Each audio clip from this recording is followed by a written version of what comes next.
आज मैं आप लोगों को इस वीडियो में केमिस्ट्री का पहला चैप्टर यानी कि ठोस अवस्था कंप्लीट कराऊंगा। यानी कि आपको इस वीडियो को देखने के बाद किसी अन्य वीडियो को देखने की आवश्यकता नहीं होगी। इस चैप्टर के जितने भी टॉपिक हैं वो सभी इसी वीडियो में कंप्लीट करा दिए जाएंगे।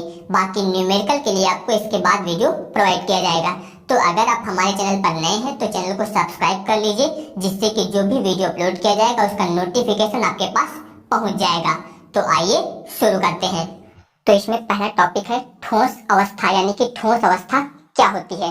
तो इसमें याद रखिएगा, इसमें मैं जो भी टॉपिक बताऊंगा आपको वो फिगर के द्वारा समझाऊंगा ताकि आपको आसानी से समझ में आ जाए। तो अब ध्यान दीजिए कि ठोस अवस्था क्या होती है।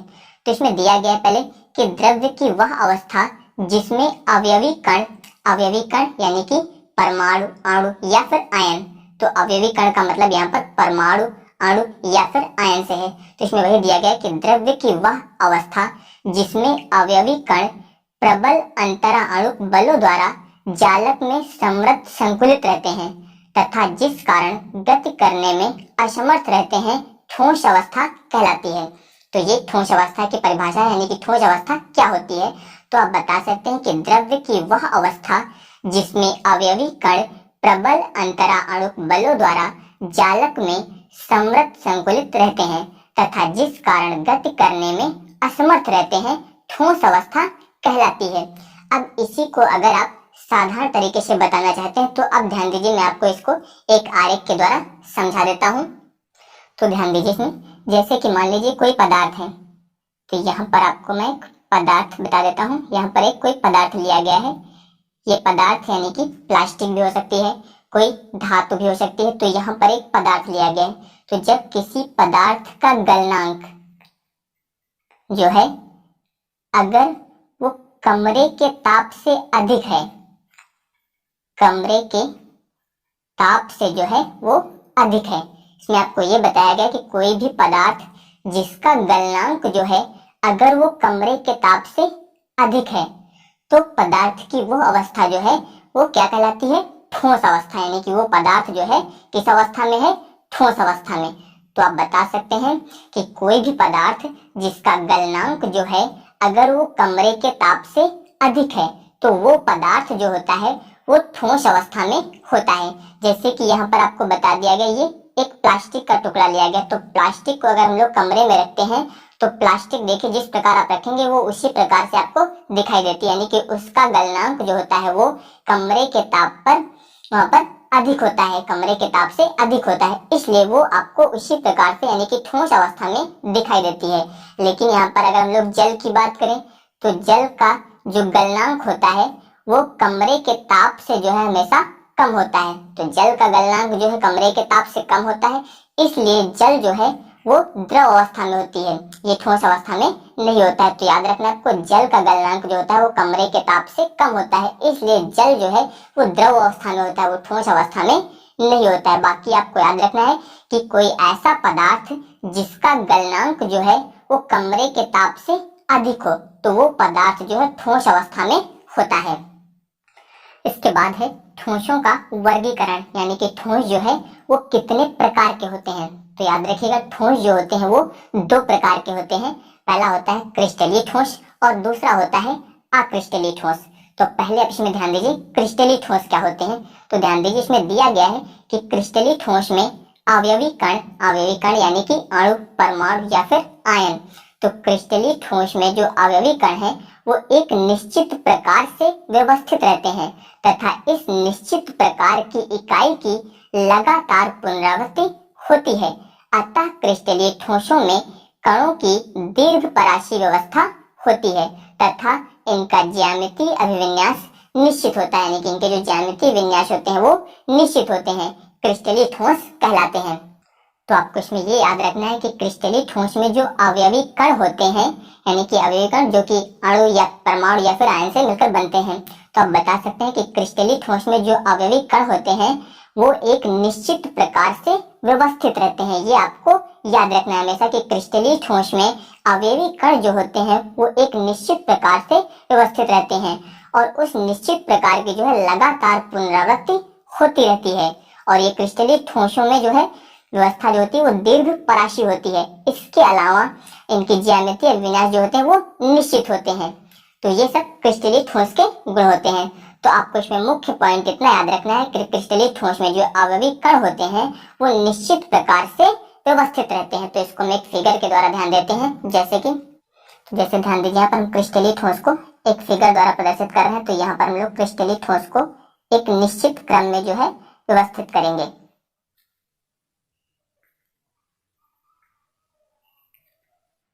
तो यहाँ पर ध्यान दीजिए, इनको आपको एक निश्चित क्रम में रखना है। तो क्रिस्टलीय ठोस में जितने भी अवयवी कण होते हैं वो सब जो है एक निश्चित क्रम में होते हैं। तो वही यहाँ पर इसको आपको फिगर के द्वारा ध्यान देना है। यहाँ पर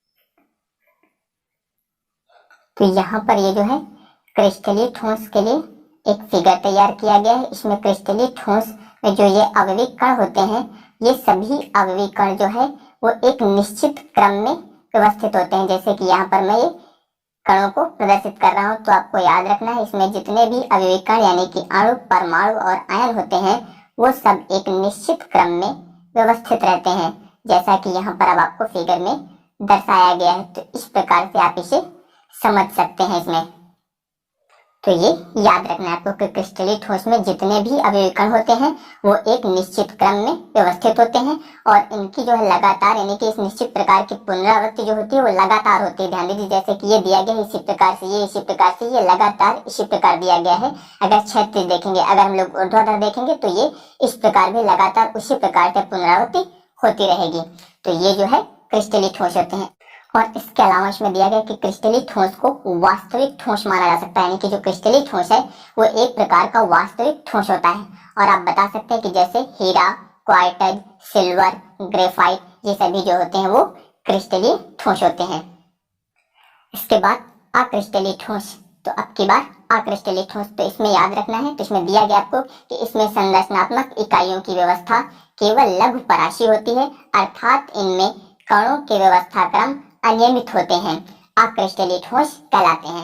यानी कि आपको भी बताया गया था कि क्रिस्टलीय ठोस में जो अवयवी कण होते हैं वो एक निश्चित प्रकार से व्यवस्थित होते हैं और जो अक्रिस्टलीय ठोस होते हैं उसमें जो अवयवी कण होते हैं वो निश्चित प्रकार से व्यवस्थित नहीं होते हैं, यानी कि इनका क्रम जो होता है वो अनियमित होता है। अब आप इससे भी फिगर में ध्यान दीजिए। तो जैसे हम लोग इसका फिगर प्रदर्शित करेंगे तो इसमें जो अवयवी कण होते हैं इनका कोई निश्चित क्रम जो है वो नहीं होता है। इनका क्रम जो होता है वो अलग अलग आपको दिखाई देगा। यहाँ पर ये सभी कण जो होते हैं उनका कोई निश्चित क्रम नहीं होता है और ये अनियमित कण में बंधे होते हैं एक दूसरे से, और ये जो होते हैं लघु पराशी होते हैं।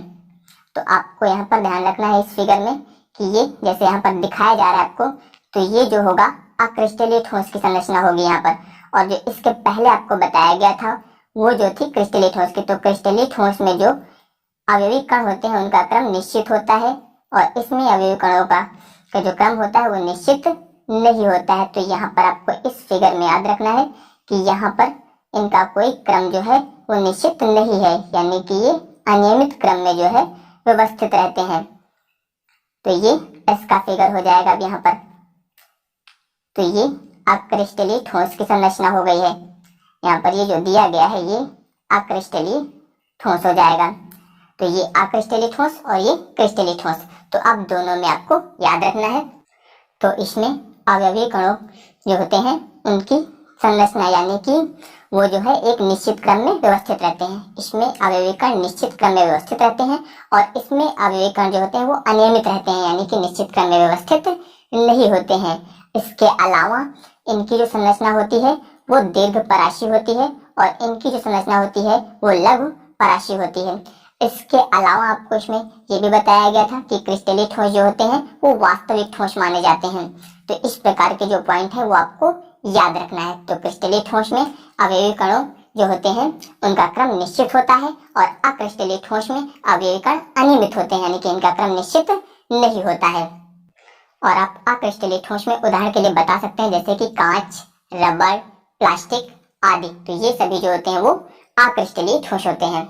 इसके अलावा पेपर में जो क्वेश्चन आता है उसमें हमेशा ये आता है कि क्रिस्टलीय ठोस और अक्रिस्टलीय ठोस में अंतर स्पष्ट कीजिए, यानी कि अगर इन दोनों में आपको अंतर बताना है तो आप पहला पॉइंट तो यही बता सकते हैं इसमें कि क्रिस्टलीय ठोसों की एक निश्चित आकृति होती है और अक्रिस्टलीय ठोसों की आकृति जो होती है वो अनियमित होती है, यानी कि निश्चित नहीं होती। तो याद रखिएगा क्रिस्टलीय ठोसों की आकृति जो होती है वो निश्चित होती है और अक्रिस्टलीय ठोसों की आकृति जो है वो निश्चित नहीं होती है।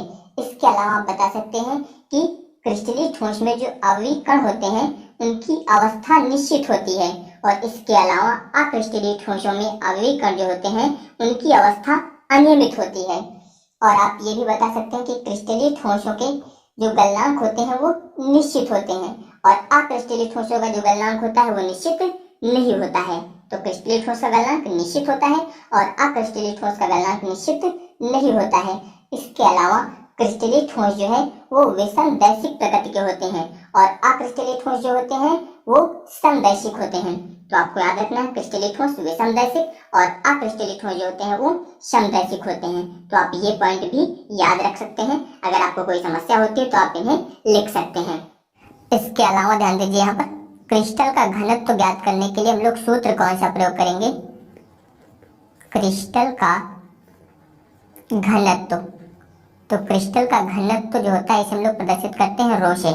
ध्यान दीजिए इसके लिए सूत्र प्रयोग किया जाता है रो बराबर Z गुणे M बटे होता है A की पावर 3 गुणे Na। इतना लिखते हैं। ये क्रिस्टल का घनत्व ज्ञात करने के लिए सूत्र है।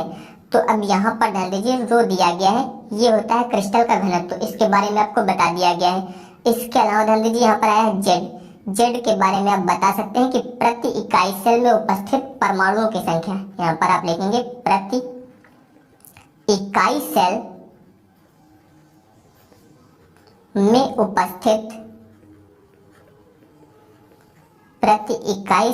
उपस्थित परमाणुओं की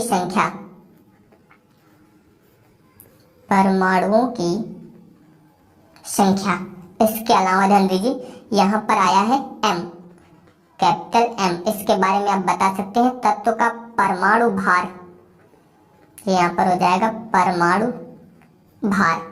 इसके अलावा ध्यान दीजिए यहाँ पर आया है A। तो A के बारे में आप बता सकते हैं इकाई सेल के किनारों की लंबाई। इकाई सेल के किनारों की लंबाई ज्ञात करने के लिए इसका प्रयोग करेंगे। और यहाँ पर जो आया है Na, इससे बोलते हैं आवोगाद्रो संख्या। याद रखिएगा इसे बोला जाता है आवोगाद्रो संख्या। इसका मान होता है 6.023 गुणे 10 की घात 23 ये मान होता है और इससे बोलते हैं आवोगाद्रो संख्या। इसके बाद अगला टॉपिक है क्रिस्टल जालक, यानी कि क्रिस्टल जालक क्या है? तो ध्यान दीजिए इसमें दिया गया है कि क्रिस्टलीय ठोसों में अवयवी कणों यानी कि परमाणु, अणु तथा आयन की एक निश्चित ज्यामिति में त्रिविम व्यवस्था होती है, यानी कि जो अवयवी कण हैं उनकी एक निश्चित ज्यामिति में त्रिविम व्यवस्था होती है और इस त्रिविम व्यवस्था को ही क्रिस्टल जालक कहते हैं। तो इसमें बताया गया कि क्रिस्टलीय ठोसों में अवयवी कणों की एक निश्चित ज्यामिति में त्रिविम व्यवस्था होती है। इस त्रिविम व्यवस्था को ही क्रिस्टल जालक कहते हैं। अगर आपको इसे समझने में समस्या हो रही है तो आप इसे दूसरे प्रकार से समझ सकते हैं, जिसमें ध्यान दीजिए इसमें अथवा करके दिया गया है। आप ध्यान दीजिए इसमें दिया गया है कि x, y तथा z तीनों अक्षों पर अवयवी कणों को व्यवस्थित करने से बनी जटिल संरचना क्रिस्टल जालक कहलाती है। क्रिस्टल जालक में अवयवी कणों को बिंदु से प्रदर्शित किया जाता है जिसे जालक बिंदु कहते हैं। तो इसे आप दो प्रकार से प्रदर्शित कर सकते हैं, जिसमें आपको बताया गया कि x, y और z तीनों अक्षों पर अवयवी कणों को व्यवस्थित करने पर जो जटिल संरचना बनती है वही जालक कहलाती है। तो ध्यान दीजिए, जैसे अगर इसका हम लोग फिगर तैयार करें तो अब ध्यान दीजिए, तो इसमें आपको बताया गया कि एक्स वाई जेड और तीनों अक्षों पर जो है अवयवी कणों को व्यवस्थित करने पर जो जटिल संरचना बनती है वही जो है जालक कहलाती है। तो ध्यान दीजिए, अगर यहाँ पर हम लोग जालक का फिगर तैयार करते हैं तो ध्यान दीजिए किस प्रकार से तैयार होगा। यहाँ पर पहले हम लोग इसे एक वर्ग के प्रकार से बनाएंगे, इसके बाद इसमें हम लोग एक दूसरा वर्ग तैयार करेंगे। इस प्रकार से आपको बनाना है, ये दूसरा वर्ग, ये इतना हो जाएगा। इसके बाद इसी में आपको एक तीसरा वर्ग और भी तैयार करना है इसी प्रकार से। यहाँ पर हम लोग ये तीसरा वर्ग तैयार करेंगे इसका। इस प्रकार से वर्ग बनाने के बाद ध्यान दीजिए ये और इसको जोड़ देंगे। इस प्रकार से हम लोग इनको जोड़ेंगे।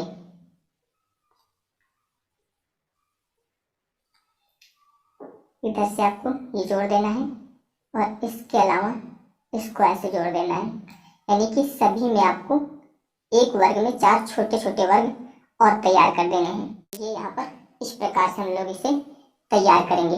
तो ये आप एक प्रकार से बता सकते हैं यहाँ पर कि ये एक त्रिविम जालक है, यानी कि एक त्रिविम जालक यानी कि क्रिस्टल जालक होगा। इससे आप बोल सकते हैं त्रिविम क्रिस्टल जालक। तो यहाँ पर जो है इसमें एक्स वाई जेड तीनों अक्षों पर जो है अवयवी कणों को व्यवस्थित करने से ये एक जटिल संरचना जो है वो प्राप्त हो जाती है। तो ये क्रिस्टल जालक होता है।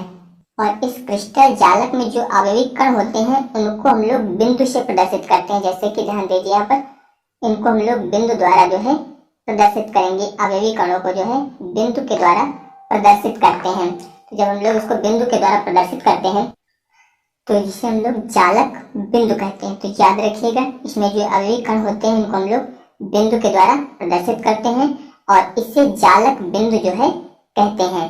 तो यहाँ पर ये जो अवयवी कण है इनको आपको बिंदु के द्वारा जो है वो प्रदर्शित कर देना है। इसके बाद अगला टॉपिक है एकक कोष्ठिका या मात्रक कोष्ठिका। तो ध्यान दीजिएगा, एकक कोष्ठिका या फिर इसे हम लोग बोलते हैं मात्रक कोष्ठिका। तो ध्यान दीजिए, इसमें दिया गया है कि एकक कोष्ठिका क्रिस्टल जालक का वह छोटे से छोटा भाग है जिसे तीनों विमाओं में बार बार दोहराने पर संपूर्ण जालक का निर्माण होता है। तो अभी आपको क्रिस्टल जालक बताया गया था, तो इसमें ये बताया गया कि एकक कोष्ठिका जो है क्रिस्टल जालक का वह छोटे से छोटा भाग है जिसे तीनों विमाओं में बार बार दोहराने पर संपूर्ण जालक का निर्माण होता है। एकक कोष्ठिका जो है मुख्यतः 2 प्रकार की होती है। तो पहले आप एकक कोष्ठिका या मात्रक कोष्ठिका को जो है फिगर के द्वारा समझ सकते हैं। तो ध्यान दीजिए, तो इसमें अभी आपको क्रिस्टल जालक का ये फिगर दिखाया गया था। तो इसी में इसका एक भाग यानी कि छोटे से छोटा जो एक भाग है, जैसा कि यहाँ पर मैं अलग एक बना देता हूँ, इसका एक अलग भाग जैसा कि ये फिगर में बनाया जा रहा है इस प्रकार से। तो यहाँ पर ये एकक कोष्ठिका बनाई गई है। यहाँ पर ये इसके तीनों कोने दिखाए गए जिसमें हम लोग अल्फा, बीटा और ये कोण मान सकते हैं गामा। इस प्रकार से इसे दिखा सकते हैं। तो ये एकक कोष्ठिका है। तो इसमें यही बताया गया था कि एकक कोष्ठिका जो है वो क्रिस्टल जालक का वह छोटे से छोटा भाग है जिसे तीनों विमाओं में बार बार दोहराने पर जो है संपूर्ण जालक का निर्माण होता है। तो ध्यान दीजिए, जैसा कि ये दिखाया जा रहा है और बाकी आपको ये जो फिगर दिखाया गया बगल में, इसका ये एक छोटा भाग दिया गया, यानी कि इसी भाग को अगर हम लोग आगे पीछे ऊपर नीचे सब तरफ रख देंगे तो ये एक क्रिस्टल जालक तैयार हो जाएगा, जैसा कि आपको ये फिगर दिखाया जा रहा है। तो ये जो है उसका एक छोटे से छोटा भाग है। तो वही इसमें बताया गया था परिभाषा में कि एकक कोष्ठिका क्रिस्टल जालक का वह छोटे से छोटा भाग है जिसे तीनों विमाओं में बार बार दोहराने पर संपूर्ण जालक का निर्माण होता है। तो इसमें ये बताया गया कि एकक कोष्ठिका मुख्यतः 2 प्रकार की होती है। तो ध्यान दीजिए, पहला दिया गया कि सरल घनी एकक कोष्ठिका। तो पहला आपको इसमें दिया गया सरल घनी एकक कोष्ठिका, जिसे हम लोग शॉर्ट में लिखते हैं SCC। इसका मतलब होता है सिंपल क्यूबिक यूनिट सेल। याद रखिएगा, simple cubic unit cell SCC, जिसे हम लोग बोलते हैं सरल घनी एकक कोष्ठिका। तो इसमें दिया गया है कि वह एकक कोष्ठिका जिसमें अवयवी कण केवल कोष्ठिका के कोनों पर ही उपस्थित होते हैं सरल घनीय एकक कोशिका कहलाती है, यानी कि SCC simple cubic unit cell कहलाती है। तो याद रखिएगा, वह एकक कोशिका जिसमें अवयवी कण जो है केवल कोशिका के कोनों पर ही उपस्थित होते हैं, वो सरल घनीय एकक कोशिका कहलाती है। ध्यान दीजिए, तो अभी आपको यहाँ पर एकक कोशिका की संरचना दिखाई गई थी। ध्यान दीजिए आप एक बार फिर से, यहाँ पर मैं एकक कोशिका की आपको यहाँ पर संरचना बना देता हूँ। यहाँ पर एकक कोशिका, तो ये एकक कोशिका की संरचना हो जाएगी इसमें पहले। तो ये एकक कोशिका की जो है वो संरचना हो गई है यहाँ पर। तो इसमें ये बताया गया कि वह एकक कोशिका जिसमें अवयवी कण जो है वो केवल कोशिका के कोनों पर ही उपस्थित होते हैं, सरल घनीय एकक कोशिका कहलाती है। तो ध्यान दीजिए, इसमें जो अवयवी कण होते हैं वो केवल कोशिका के कोनों पर, यानी कि ध्यान दीजिए जैसा कि आपको ये फिगर में दिखाया जा रहा है, तो यहाँ पर ये केवल जो है कोनों पर ही उपस्थित होते हैं। तो इस प्रकार की जो संरचना होती है ये बोलते हैं इसे सरल घनीय एकक कोशिका। तो इसमें जो अवयवी होते हैं वो केवल घन के कोनों पर ही उपस्थित होते हैं। तो यहाँ पर ये सरल घनीय एकक कोशिका हो जाएगी। तो इसमें अगर हम लोग प्रति एकक कोशिका में कणों की कुल संख्या ज्ञात करना चाहते हैं तो ध्यान दीजिए इसके लिए। तो इसमें जब प्रति इकाई सेल में हम लोग कणों की कुल संख्या ज्ञात करेंगे तो इसके लिए ध्यान दीजिए यहाँ पर, तो कोनों पर जो अवयवी कण ले गए थे उनकी संख्या थी 8। तो इन संख्याओं का हम लोग लेंगे इसमें 1/8 गुना। तो 1/8 गुना जब करेंगे तो ध्यान दीजिए यहाँ पर 8 से 8 कैंसिल हो जाएगा और यहाँ पर आ जाएगा 1। तो इसमें आप बता सकते हैं कि प्रति इकाई सेल में जो कणों की कुल संख्या होती है वो होती है 1। बाकी आपको याद रखना है कि SCC यानी कि सिंपल क्यूबिक यूनिट सेल में जो है एकक कोशिका में जो अवयवी कण होते हैं वो केवल कोशिका के कोनों पर ही उपस्थित होते हैं। अब इसके बाद अगला ध्यान दीजिए, तो अब दूसरा ध्यान दीजिए, इसमें दिया गया है केंद्रित एकक कोशिका। तो ये इसका दूसरा प्रकार है। तो ध्यान दीजिए, इसमें दिया गया कि वह एकक कोशिका जिसमें अवयवी कण कोनों के अतिरिक्त अन्य स्थितियों पर भी उपस्थित होते हैं, केंद्रित एकक कोशिका कहलाती है। तो अभी आपको इसके पहले यानी कि सरल घनीय एकक कोशिका में बताया गया था कि उसमें जो अवयवी कण होते हैं वो केवल कोनों पर उपस्थित होते हैं, और इसमें ये बताया जा रहा है कि एकक कोशिका में अवयवी कण जो है वो कोनों के अतिरिक्त जो है अन्य स्थितियों पर भी उपस्थित होते हैं, तो फिर वो केंद्रित एकक कोशिका कहलाती है। अब इसके अलावा ध्यान दीजिए, यह जो है 3 प्रकार की होती है, यानी कि जो केंद्रित एकक कोशिका है यह 3 प्रकार की होती है।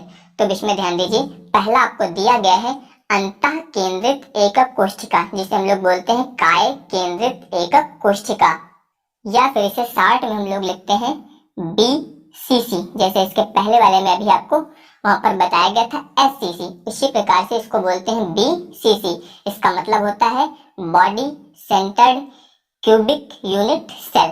तो इसे बोलते हैं काय केंद्रित एकक कोशिका। तो ध्यान दीजिए, इसमें दिया गया है कि यदि अवयवी कण कोनों के अतिरिक्त एकक कोशिका के केंद्र में भी उपस्थित हों तो यह अंतः यानी कि काय केंद्रित एकक कोशिका कहलाती है। तो अब ध्यान दीजिए, पहले यहाँ पर हम लोग एकक कोशिका की संरचना बनाएंगे जैसे अभी बनाया गया था। तो यहाँ पर एकक कोशिका की आपको पहले संरचना तैयार करनी है। ध्यान दीजिए, जैसे कि यहाँ पर एकक कोशिका की संरचना है ये बनाई जा रही है। तो यहाँ पर ये एकक कोशिका की संरचना हो जाएगी।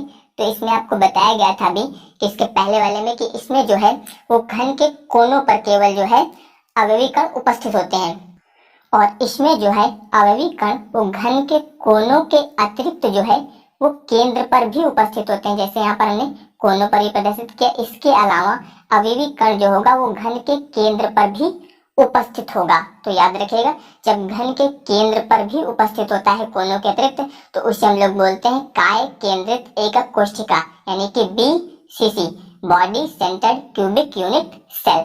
तो ये घन के केंद्र पर भी एक अवयवी कण उपस्थित होगा। तो इसमें अगर हम लोग प्रति इकाई सेल में कणों की कुल संख्या ज्ञात करेंगे तो अब ध्यान दीजिए इसमें, तो इसमें अवयवी कणों की जब संख्या ज्ञात करेंगे तो 8 कोनों पर अवयवी कण यानी कि 8, तो इसका हम लोग 1/8 लेंगे, और इसके अलावा जो एक कण है वो केंद्र पर उपस्थित है तो वो 1 हो जाएगा। तो यहाँ पर ये 8 से 8 कैंसिल हो जाएंगे, बाकी 1 और 1 ये मिलके हो जाएगा यहाँ पर 2। तो आप बता सकते हैं कि काय केंद्रित एकक कोशिका में जो प्रति इकाई सेल में कणों की कुल संख्या होगी वो 2 हो जाएगी। तो ये इतना हो जाएगा। अब इसके बाद ध्यान दीजिए दिया गया है, यानी कि इसी का सेकंड प्रकार दिया गया कि फलक केंद्रित एकक कोशिका। तो फलक केंद्रित एकक कोशिका इसे हम लोग बोलते हैं FCC, यानी कि face centred cubic unit cell. तो इसमें दिया गया कि यदि अवयवी कण कोनों के अतिरिक्त एकक कोशिका के प्रत्येक फलकों के केंद्र पर भी उपस्थित हों तो यह फलक केंद्रित एकक कोशिका कहलाती है। जैसा कि अभी आपको बताया गया था कि इसमें कोनों के अतिरिक्त केंद्र पर था, और इसमें जो है बताया गया है कि कोनों के अतिरिक्त एकक कोशिका के प्रत्येक फलक पर, यानी कि कोशिका के जो फलक होते हैं उनके सभी केंद्रों पर उपस्थित हो तो यह फलक केंद्रित एकक कोशिका कहलाती है। तो ध्यान दीजिए, जैसे कि ये एक घन के आकार का बॉक्स लिया गया है, तो इसमें यहाँ पर कोनों पर जो अवयवी कण उपस्थित होंगे तो उनकी संख्या तो 8 होती है, जैसा कि अभी आपको फिगर में दिखाया गया। तो इसमें फलक ध्यान दीजिए, जैसे कि यहाँ पर हम लोग ध्यान दें तो एक ये फलक हो जाएगा इसका, इसी प्रकार से ये दूसरा फलक होगा, और ये तीसरा फलक होगा, ये चौथा फलक, इसके अलावा ये पांचवा, और इधर ये हो जाएगा छठवा, यानी कि इसमें 6 फलक होंगे। तो इसमें 6 अवयवी कण जो है और उपस्थित हो जाएंगे। बाकी इसके अलावा 8 जो है वो कोनों पर उपस्थित होंगे। तो इसमें ध्यान दीजिए, अगर यहाँ पर हम लोग एकक कोशिका की संरचना तैयार करेंगे तो पहले इसकी संरचना बनाएंगे यहाँ पर हम लोग एकक कोशिका की।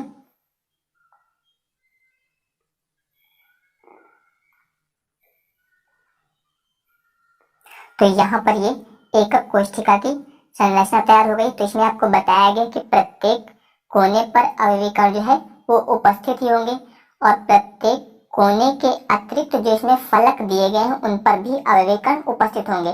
तो जैसे आपका ये ऊपरी फलक होगा, इस पर एक होगा, एक ये आपका निचला फलक होगा, इस पर होगा, एक ये साइड में फलक होगा, इस पर होगा, एक ये इस पर होगा। इसके अलावा आपका ये एक जो सामने का पृष्ठ आपको दिखाई देगा इस पर होगा, और एक ये पीछे वाले पृष्ठ पर होगा। तो टोटल 6 और हो जाएंगे। तो वही इसमें दिया गया था कि यदि अवयवी कण जो है कोनों के अतिरिक्त एकक कोशिका के प्रत्येक फलकों के केंद्र पर भी स्थित हो तो यह फलक केंद्रित एकक कोशिका कहलाती है, यानी कि FCC कहलाती है। तो इसमें अगर हम लोग कणों की संख्या ज्ञात करेंगे तो ध्यान दीजिए, तो इसमें जब हम लोग प्रति इकाई सेल में कणों की कुल संख्या ज्ञात करेंगे तो 8 कोने पर अवयवी कण दिए गए थे, तो उन 8 अवयवी कण का 1/8 लेते हैं। इसके अलावा जो फलक दिए गए हैं इसमें 6 फलक हैं और प्रत्येक पर एक एक अवयवी कण उपस्थित है, तो 6 फलकों का आधा लेते हैं यहाँ पर। तो इसको अगर हम लोग हल करेंगे तो यहाँ पर 8 से 8 कैंसिल हो जाएगा, और ये 2 3 6, यानी कि ये आएगा 1 और प्लस में आएगा 3, यानी कि ये हो जाएगा 4। तो आप बता सकते हैं कि फलक केंद्रित एकक कोशिका में जो है सेलों में कणों की कुल संख्या जो होती है वो 4 होती है। इसके बाद ये इसका तीसरा प्रकार अंत केंद्रित एकक कोशिका, या फिर इसे हम लोग बोलते हैं आधार केंद्रित एकक कोशिका। तो इसमें दिया गया है कि इसमें अवयवी कण कोनों के अतिरिक्त किन्हीं 2 विपरीत फलकों के केंद्र पर भी उपस्थित रहते हैं। तो इसमें आपको ये बताया गया कि जो अवयवी कण है वो कोनों के अतिरिक्त किन्हीं 2 विपरीत फलकों के केंद्र पर स्थित रहते हैं। तो ध्यान दीजिए, यहाँ पर अगर इसको हम लोग फिगर के द्वारा प्रदर्शित करेंगे तो यहाँ पर हम लोग एकक कोशिका की पहले संरचना प्रदर्शित करेंगे। तो यहाँ पर ध्यान दीजिए, ये एकक कोशिका की यहाँ पर संरचना प्रदर्शित की गई है। तो यहाँ पर ये एकक कोशिका की संरचना हो जाएगी। तो इसमें बताया गया कि अवयवी कण जो होते हैं वो कोनों के अतिरिक्त, तो ध्यान दीजिए यहाँ पर ये कोने दिए गए हैं, इन कोनों पर अवयवी कण हो जाएंगे। तो इसके अतिरिक्त जो है वो विपरीत फलकों पर उपस्थित होते हैं, जैसे कि ये आपकी एक ऊपरी फलक हो जाएगी और इसके अलावा ये एक निचली फलक हो जाएगी। तो इस पर भी मान लेते हैं। तो इन दोनों विपरीत फलकों पर भी जो है ये उपस्थित होते हैं। तो आपको इसमें यही बताया गया परिभाषा में कि अवयवी कण जो है वो कोनों के अतिरिक्त किन्हीं 2 विपरीत फलकों के केंद्र पर भी उपस्थित होते हैं। तो अब ध्यान दीजिए, जब इसमें हम लोग कणों की संख्या ज्ञात करेंगे तो इसमें प्रति इकाई सेल में कणों की कुल संख्या जब ज्ञात करेंगे तो 8 कोनों पर अवयवी कण, तो इसका हम लोग 1/8 लेंगे, और इसके अलावा 2 फलकों पर दिए गए हैं तो 2 फलक गुणे इसका हम लोग 1/2 लेंगे। तो यहाँ पर ध्यान दीजिए, ये 8 से 8 कैंसिल हो जाएगा और 2 से 2, फिर इसके बाद ये 1 + 1 यानी कि ये हो जाएगा 2। तो अंत केंद्रित एकक कोशिका में जो है कुल संख्या जो होती है कणों की वो 2 होती है। इसके अलावा ध्यान दीजिए, एक नोट पॉइंट लिखा है कि FCC यानी कि फेस सेंटर्ड क्यूबिक सेल या फिर आप इसे बता सकते हैं face centred cubic unit cell, जिसे हम लोग बोलते हैं फलक केंद्रित एकक कोशिका। तो FCC विन्यास के लिए कोर की लंबाई a और त्रिज्या r में संबंध। तो इसके लिए जो संबंध होता है वो होता है 2r प्लस r माइनस बराबर a। तो ये संबंध होता है FCC के लिए। यहाँ पर r प्लस जो लिखा गया है वो धनायन की त्रिज्या है और r माइनस जो है वो ऋणायन की त्रिज्या है। इसके अलावा a जो है वो FCC विन्यास के लिए कोर की लंबाई है। तो ये संबंध होता है। ये सूत्र न्यूमेरिकल के लिए आवश्यक होगा। टॉपिक है ठोसों में संकुलन, यानी कि ठोसों में जो संकुलन होता है वो क्या होता है। तो अब ध्यान दीजिए, इसमें दिया गया है कि ठोसों में अवयवी कण इस प्रकार व्यवस्थित रहते हैं कि उनके मध्य रिक्त स्थान कम हो। क्योंकि आपको याद होगा ठोस अवस्था की परिभाषा में आपको बताया गया था कि जिसमें अवयवी कण जो होते हैं वो प्रबल अंतरा अणुक बलों द्वारा जालक में समृद्ध संकुलित रहते हैं, यानी कि वो प्रबल अंतरा अणुक बलों द्वारा जो है बंधे रहते हैं। इसलिए उनके मध्य जो है रिक्त स्थान वो बहुत ही कम होता है। तो वही इसमें बताया गया है कि ठोसों में अवयवी कण जो है वो इस प्रकार व्यवस्थित रहते हैं कि उनके मध्य रिक्त स्थान कम हो। इस व्यवस्था से जो संरचना निर्मित होती है उसे निविड़ संकुलित संरचना यानी कि क्लोज पैकेट स्ट्रक्चर कहते हैं। तो याद रखिएगा, आपको ठोस में जो अवयवी कण होते हैं वो इस प्रकार से व्यवस्थित रहते हैं कि उनके मध्य जो है रिक्त स्थान बहुत ही कम हो। तो इस प्रकार की व्यवस्था से जो संरचना निर्मित होती है, यानी कि जो संरचना बनती है, उसे निविड़ संकुलित संरचना यानी कि क्लोज पैकेट स्ट्रक्चर कहते हैं।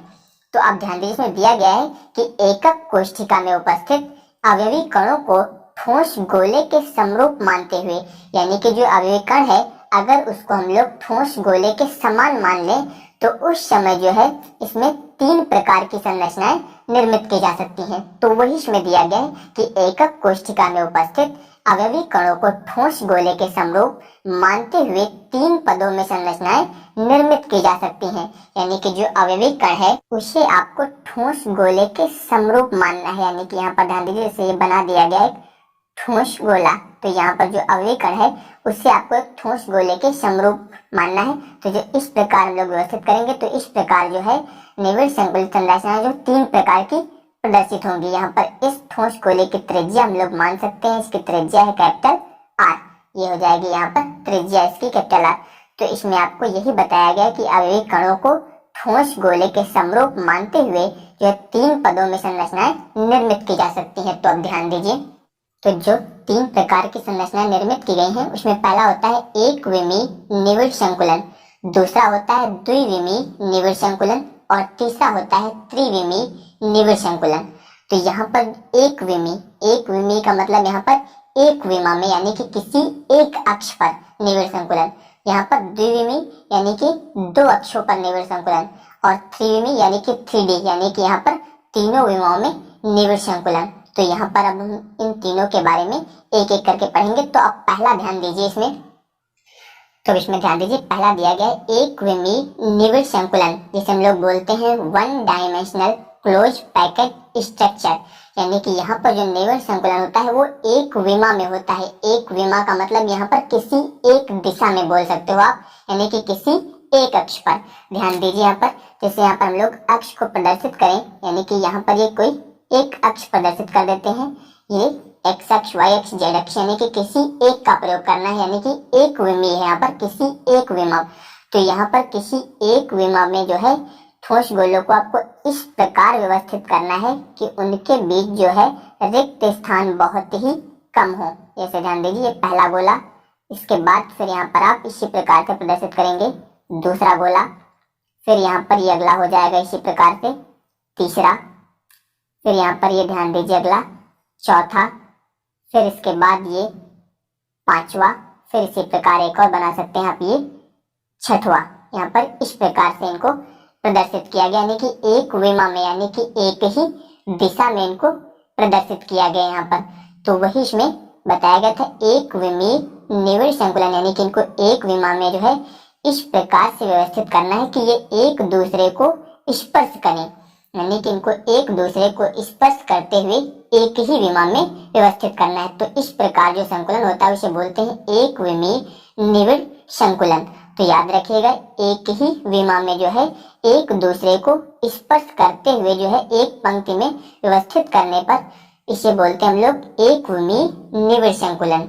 और इसमें आपको याद रखिएगा, जैसे ये कोई एक गोला दिया गया है तो इस गोले को दो गोले स्पर्श कर रहे हैं, एक ये इसके बाईं तरफ जो दिया गया है और एक इस गोले के ये दाईं तरफ दिया गया है। तो यहाँ पर आप बता सकते हैं कि इस व्यवस्था में प्रत्येक गोला जो है दो निकटवर्ती गोलों के संपर्क में होता है।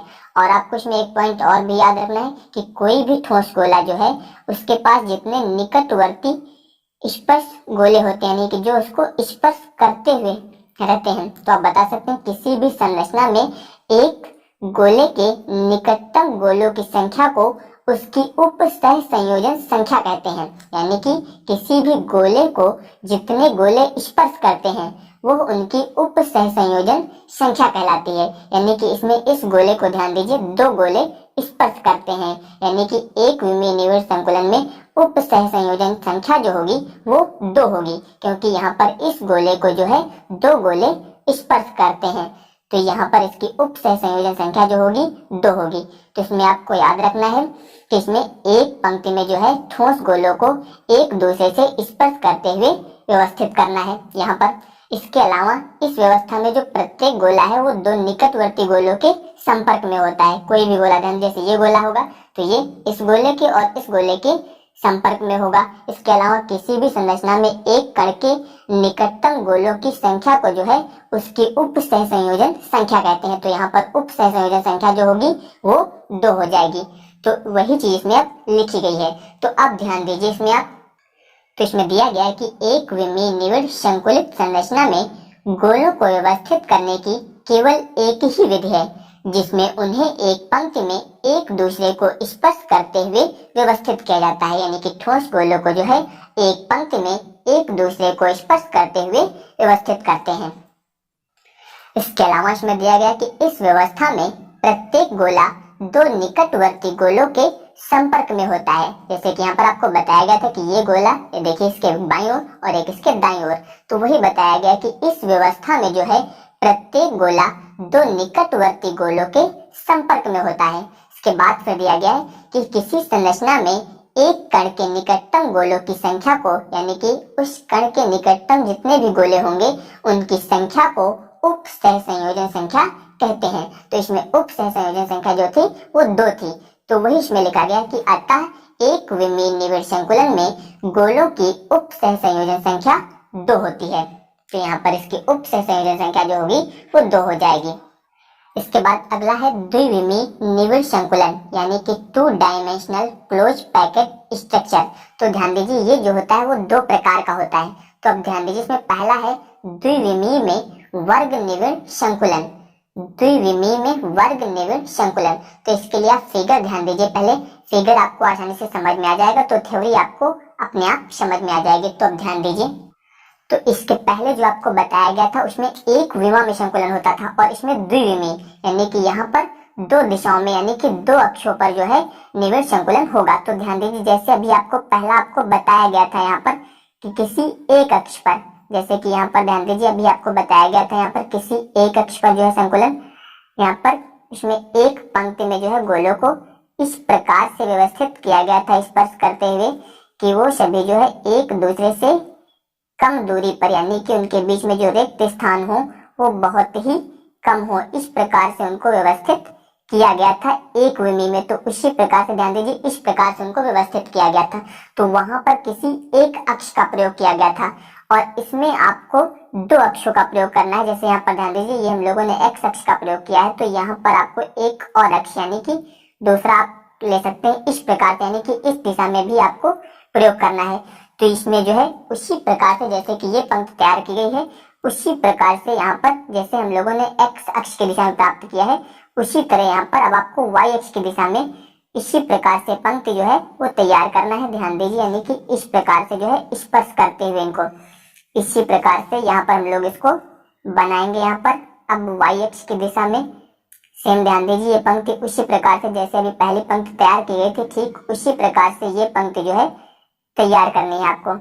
यहाँ पर ध्यान दीजिए, इस प्रकार से, इसी प्रकार से फिर अगली पंक्ति अगर तैयार करेंगे तो वो भी इस प्रकार से तैयार हो जाएगी। यहाँ पर ये जो है एक दूसरे को स्पर्श करते हुए यहाँ पर इस प्रकार से यहाँ पर ये यहाँ पर जो दिशा होगी इसकी दोनों दिशाओं में, यानी कि दोनों अक्षों पर, जैसे कि यहाँ पर ये दर्शाई जा रही है, इस प्रकार से इसको आपको तैयार करना है। तो यहाँ पर ध्यान दीजिए, यहाँ पर हम लोगों ने एक पंक्ति ली थी, यहाँ पर ये दोनों दिशाओं में बढ़ रही है, यानी कि इस तरफ भी और इस दिशा में भी। तो यहाँ पर ध्यान दीजिए, इस तरफ दोनों पंक्तियों में बढ़ी है। तो आप इसमें ध्यान दीजिए, जो पहली पंक्ति थी और उस पहली पंक्ति के जो गोले थे उसके ठीक ऊपर जो है दूसरी पंक्ति के गोलों को व्यवस्थित किया गया है। तो इस प्रकार की जो संरचना होती है उसे हम लोग बोलते हैं द्विविमीय में वर्ग निविड़ संकुलन। अब ध्यान दीजिए, इस प्रकार की जो संरचना होती है इसमें अगर किसी गोले के निकटवर्ती, ध्यान दीजिए जैसे ये गोला है, इसके निकटवर्ती से 4 गोले स्पर्श कर रहे हैं, एक ये गोला, एक ये गोला, एक ये गोला और एक ये गोला, यानी कि इस गोले के निकटवर्ती जो है 4 गोले से स्पर्श करते हैं। अगर इन चारों गोलों के केंद्रों को मिला दिया जाए, यानी कि ध्यान दीजिए यहाँ पर इन चारों गोलों के ये केंद्र हो जाएंगे, अगर इन चारों गोलों के केंद्रों को मिला दिया जाए, ऐसे ध्यान दीजिए इस प्रकार से, तो चारों गोलों के केंद्रों को मिलाने पर यहाँ पर ध्यान दीजिए एक वर्ग प्राप्त हो जाता है। ध्यान दीजिए ये वर्ग बन जाता है। तो इसीलिए इसे बोलते हैं द्विविमीय में वर्ग निविड़ संकुलन, इससे बोला जाता है। और इसमें ध्यान दीजिए, जैसे यहाँ पर इन गोलों के केंद्र अगर हम लोग ध्यान देंगे तो वो सभी जो होते हैं वो एक सरल रेखा में, यानी कि एक ही विमा में होते हैं, एक ही विमा। बाकी अगर हम लोग ऊर्ध्वाधर ध्यान देंगे तो इन गोलों के जो केंद्र होंगे वो भी सभी जो होंगे वो एक ही विमा में होंगे, यानी कि इस प्रकार से, ये ऊर्ध्वाधर और ये क्षैतिज, यानी कि ये जो होते हैं 2 डायमेंशनल होते हैं, यानी कि 2 अक्षों पर होते हैं। इसलिए यहाँ पर अगर इन में जो किसी एक गोले के पास वाले जो उसको स्पर्श करते हैं उनके केंद्रों को मिलाएंगे तो यहाँ पर एक वर्ग का निर्माण हो जाता है। इसलिए हम लोग बोलते हैं इसे द्विविमीय में वर्ग निविड़ संकुलन। और आप इसमें बता सकते हैं कि इसमें जो द्वितीय पंक्ति, यानी कि जो दूसरी पंक्ति होती है उसको प्रथम पंक्ति के संपर्क में जो है इस प्रकार रखते हैं कि द्वितीय पंक्ति के गोले जो है वो प्रथम पंक्ति के गोलों के ठीक ऊपर हों। जैसे कि पहली पंक्ति थी, इसके गोले के ठीक ऊपर दूसरा गोला होगा। तो यहाँ पर इस प्रकार की जो व्यवस्था होगी उसे बोलेंगे हम लोग द्विविमीय में वर्ग निविड़ संकुलन। तो यहाँ पर किसी भी एक गोले के निकटवर्ती जो 4 गोले होते हैं उनके केंद्रों को मिलाने पर एक वर्ग बन जाता है। और इसमें ध्यान दीजिए आप, जो ये गोला दिया गया इसके निकटवर्ती 4 गोले इसको स्पर्श कर रहे हैं और 4 गोले स्पर्श कर रहे हैं, तो इसका मतलब ये आपको बताया गया था कि किसी संरचना में एक कण के निकटतम गोलों की संख्या को उसकी उप सहसंयोजन संख्या कहते हैं। यानी कि इसमें अगर आप उप सहसंयोजन संख्या बताएंगे यहाँ पर, तो आप बता सकते हैं इसमें कि उप सहसंयोजन संख्या जो होगी इनकी वो हो जाएगी 4, क्योंकि यहाँ पर एक गोले को जो है 4 गोले स्पर्श कर रहे हैं, इसलिए यहाँ पर उप सहसंयोजन संख्या जो होगी वो 4 हो जाएगी। तो वही इसमें लिखा गया, ध्यान दीजिए इसमें दिया गया कि इसमें द्वितीय पंक्ति को प्रथम पंक्ति के संपर्क में इस प्रकार रखा जा सकता है कि द्वितीय पंक्ति के गोले प्रथम पंक्ति के गोलों के ठीक ऊपर हों। ध्यान दीजिए ये प्रथम पंक्ति थी, इसके ऊपर द्वितीय गोलों को इस प्रकार से रखा गया है कि वो ठीक प्रथम गोलों के ऊपर हो। तो इस प्रकार की जो संरचना बनती है उसे हम लोग बोलते हैं द्विविमीय में वर्ग निविड़ संकुलन। तो इस प्रकार हो जाएगा। तो यहाँ पर ध्यान दीजिए जो पहली पंक्ति दी गई है, अगर इसे हम लोग मान लें ए, यानी कि इसका पैटर्न मान लें ए, तो ध्यान दीजिए दूसरी पंक्ति दी गई है वो सेम इसी प्रकार से, यानी कि इनके केंद्रों को ध्यान दें अगर, और दोबारा ध्यान दीजिए तीनों गोलों के केंद्र जो है वो एक ही विमा में है, इसलिए, और इधर क्षैतिज वाले भी एक ही विमा में है, तो दूसरी पंक्ति भी सेम उसी प्रकार से रखी गई। इसलिए ये भी किस प्रकार से, इसको भी हम लोग मान लेते हैं ए, यानी कि ये जो तीसरी पंक्ति होगी इसे भी हम लोगों ने उसी प्रकार से रखा है सेम, तो ये भी हो जाएगी ए। यानी कि इनका जो पैटर्न होगा, यानी कि जो इनकी व्यवस्था होगी वो आप बता सकते हैं ए ए ए, यानी कि इनकी व्यवस्था जो होगी वो ए ए ए प्रकार की व्यवस्था होगी। तो इसमें ये हो जाएगा द्विविमीय में वर्ग निविड़ संकुलन। और इसमें एक गोले के निकट जो है 4 गोले स्पर्श कर रहे हैं, इसलिए इसकी उप सहसंयोजन संख्या जो होगी वो 4 हो जाएगी। और इसमें जो प्रथम पंक्ति दी गई है उसके ऊपर द्वितीय पंक्ति को इस प्रकार से व्यवस्थित करना है कि प्रथम पंक्ति के गोले के ऊपर जो है द्वितीय पंक्ति का गोला रहे। इस प्रकार से आपको ये संख्या तैयार करनी, यानी कि ये संरचना तैयार करनी। तो ये क्रिया जो होगी वो 2 विमाओं में यानी कि 2D होगी और इसकी जो व्यवस्था होगी वो ए प्रकार की व्यवस्था होगी। इसके बाद इसका जो सेकंड पॉइंट दिया गया उसमें है द्विविमी में षटकोणीय निविड़ संकुलन। तो इसके लिए फिगर ध्यान दीजिए। तो अब ध्यान दीजिए, जो अभी आपको एक विमीय निविड़ संकुलन बताया गया था उसमें सभी ठोस गोले जो थे वो एक पंक्ति में एक दूसरे को स्पर्श करते हुए व्यवस्थित किए गए थे, जैसे कि यहाँ पर ये व्यवस्थित किया जा रहा है। इस प्रकार से सभी गोले यहाँ पर व्यवस्थित किए गए थे। तो यहाँ पर ये प्रथम पंक्ति इसकी हो गई। तो अब इसमें ध्यान दीजिए, यहाँ पर जो ये रिक्त स्थान आपको दिखाई दे रहा है, यहाँ पर ध्यान दीजिए, ये यहाँ पर ये जो रिक्त स्थान दिखता है, यहाँ पर ध्यान दीजिए सभी गोलों के पास इस रिक्त स्थान को बोलते हैं अवनमन। याद रखिएगा, इससे बोलते हैं अवनमन। तो अब आपको जो अगली पंक्ति तैयार करनी है इसमें, यानी कि जो ये रिक्त स्थान यानी कि अवनमन है, यानी कि जो अगली पंक्ति के गोले हैं वो आपको इन अवनमनों में व्यवस्थित करना है इस प्रकार से, यानी कि एक दूसरे को स्पर्श करते हुए इन सभी अवनमनों में आपको यहाँ पर दूसरी पंक्ति को जो है वो व्यवस्थित करना है।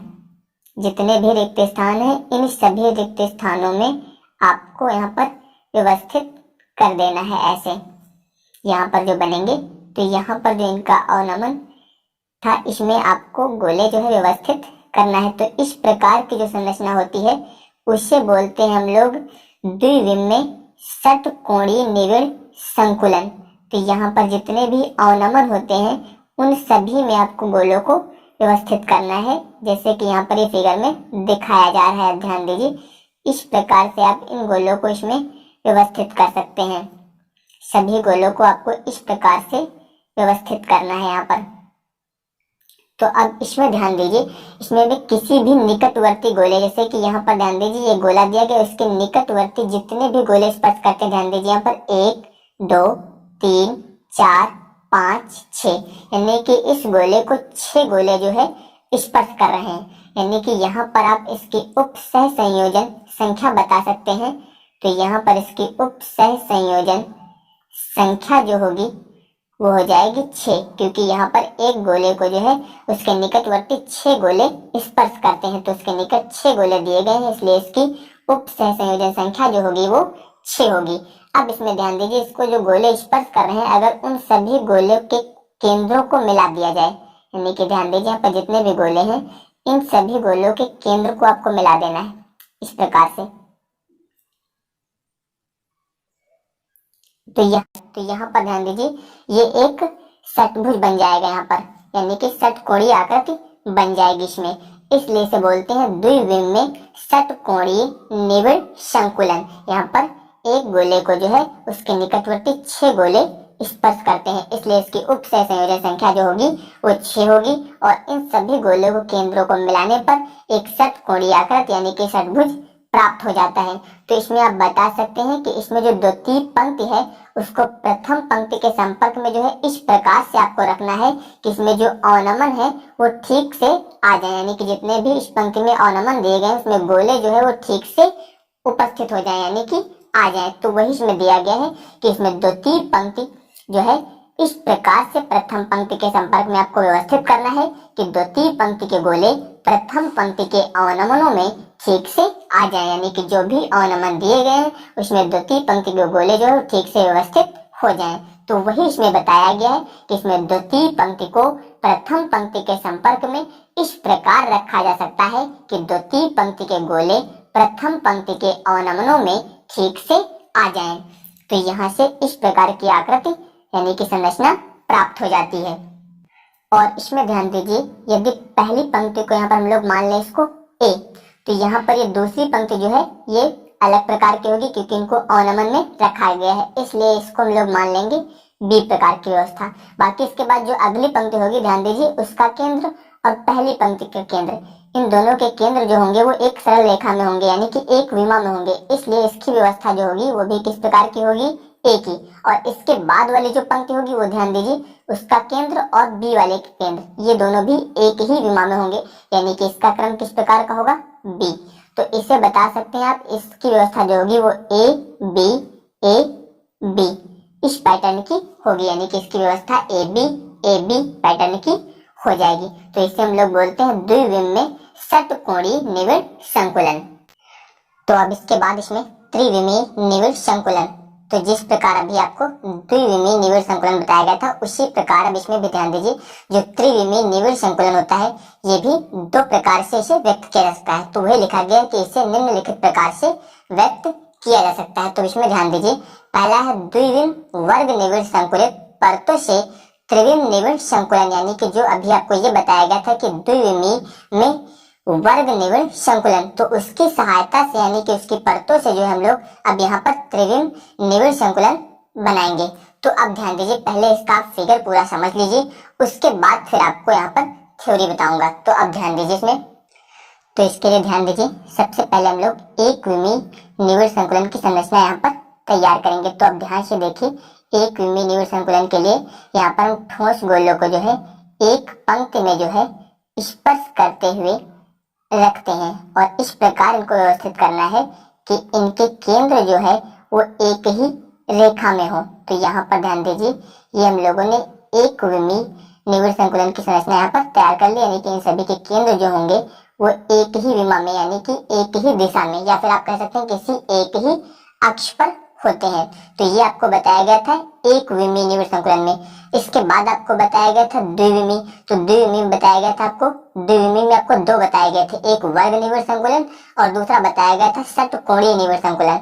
तो वर्ग में बताया गया था इसमें कि इसमें जो दूसरी पंक्ति है उसको इस प्रकार से व्यवस्थित करना है इसमें कि जो पहले वाले गोले दिए गए हैं वो उसके ऊपर उपस्थित हो। जैसे कि ध्यान दीजिए, यहाँ पर ये फिगर में इसको यहाँ पर प्रदर्शित किया जा रहा है। इस प्रकार से आपको यहाँ पर द्विविमीय वर्ग निविड़ संकुलन में ये बताया गया था। तो अब ध्यान दीजिए, यहाँ पर इस प्रकार से आपको ये पंक्ति तैयार करनी है। इसी प्रकार से फिर आपको अगली पंक्ति बनानी है, यानी कि इसी प्रकार से यहाँ पर ये तीसरी पंक्ति हम लोग बनाएंगे, जैसे कि यहाँ पर ये फिगर में बनाया जा रहा है इस प्रकार से। इसके अलावा अगर चाहे तो आप और भी बना सकते हैं इस प्रकार से। तो यहाँ पर आपको ये जो संरचना प्राप्त होगी ये द्विविमीय वर्ग निविड़ संकुलन इसी प्रकार से आपको अभी बताया गया था। तो यहाँ पर ध्यान दीजिए, ये आपका पहला अक्ष हो जाएगा यानी कि वन विमा, और ये इसकी दूसरी विमा हो जाएगी इस प्रकार से। तो यहाँ पर ये अभी आपको द्विविमीय निविड़ संकुलन में यानी कि द्विविमीय वर्ग निविड़ संकुलन में बताया गया था। तो इस प्रकार से इसमें यहाँ पर बताया गया था। तो यहाँ पर ध्यान दीजिए, ये इसकी जो है पहली पंक्ति होगी यहाँ पर, यानी कि ये पंक्ति नंबर फर्स्ट। इसके बाद इसको आप मान सकते हैं पंक्ति नंबर सेकेंड। तो इस प्रकार ये पंक्तियां जो है ये सभी पंक्तियां मिलकर जो है एक परत बनाती हैं, यानी कि इसे हम लोग बोलेंगे परत। तो यहाँ पर ये पूरी एक परत बन गई है। तो अब इसके बाद हम लोग यहाँ पर जो ये परत तैयार हो गई है, अब यहाँ पर हम लोग पढ़ रहे थे त्रिविमीय। तो त्रिविमीय में इसी प्रकार की परत जो है इसके ऊपर आपको रखना है, यानी कि आपको इसके ऊपर जो दूसरी परत रखनी है वो इस प्रकार से रखनी है कि वो तीसरी विमा में यानी कि जेड अक्ष में। जैसे ध्यान दीजिए, यहाँ पर ये मान लेते हैं आप एक्स अक्ष है, ये वाई अक्ष है, तो तीसरी परत को जेड अक्ष यानी कि इस प्रकार से आपको रखना है, तीसरी पक्ष को इसके लंबवत इस प्रकार से आप इसको इसमें रखेंगे। तो ध्यान दीजिए कि गोले यानी कि दूसरी परत के गोले इसमें रखेंगे, तो इसको आपको लंबवत यानी कि इस प्रकार से यहाँ पर व्यवस्थित करना है। तो इस प्रकार से अगर आप गोलों को व्यवस्थित करते हैं तो ध्यान दीजिए, इसमें जब आप इसके ऊपर दूसरी परत रखेंगे तो दूसरी परत के गोलों को आप इस प्रकार से इसमें रख सकते हैं। ध्यान दीजिए, यहाँ पर मैं इसको बना रहा हूँ, इस प्रकार से आपको इसके ऊपर रखने, ये सब गोले जो है एक दूसरे को स्पर्श करेंगे। तो यहाँ पर ध्यान दीजिए, ये फिगर जो बना है वो 2D है, इसलिए आपको इस फिगर में यहाँ पर कम समझ में आएगा।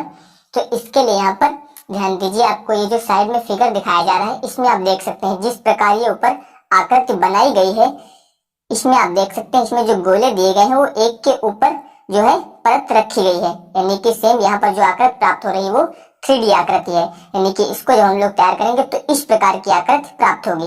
तो इस प्रकार की जो आकृति बनती है ये द्विविम वर्ग निविड़ संकुलित परतों की सहायता से हम लोग त्रिविम निविड़ संकुलन तैयार करते हैं।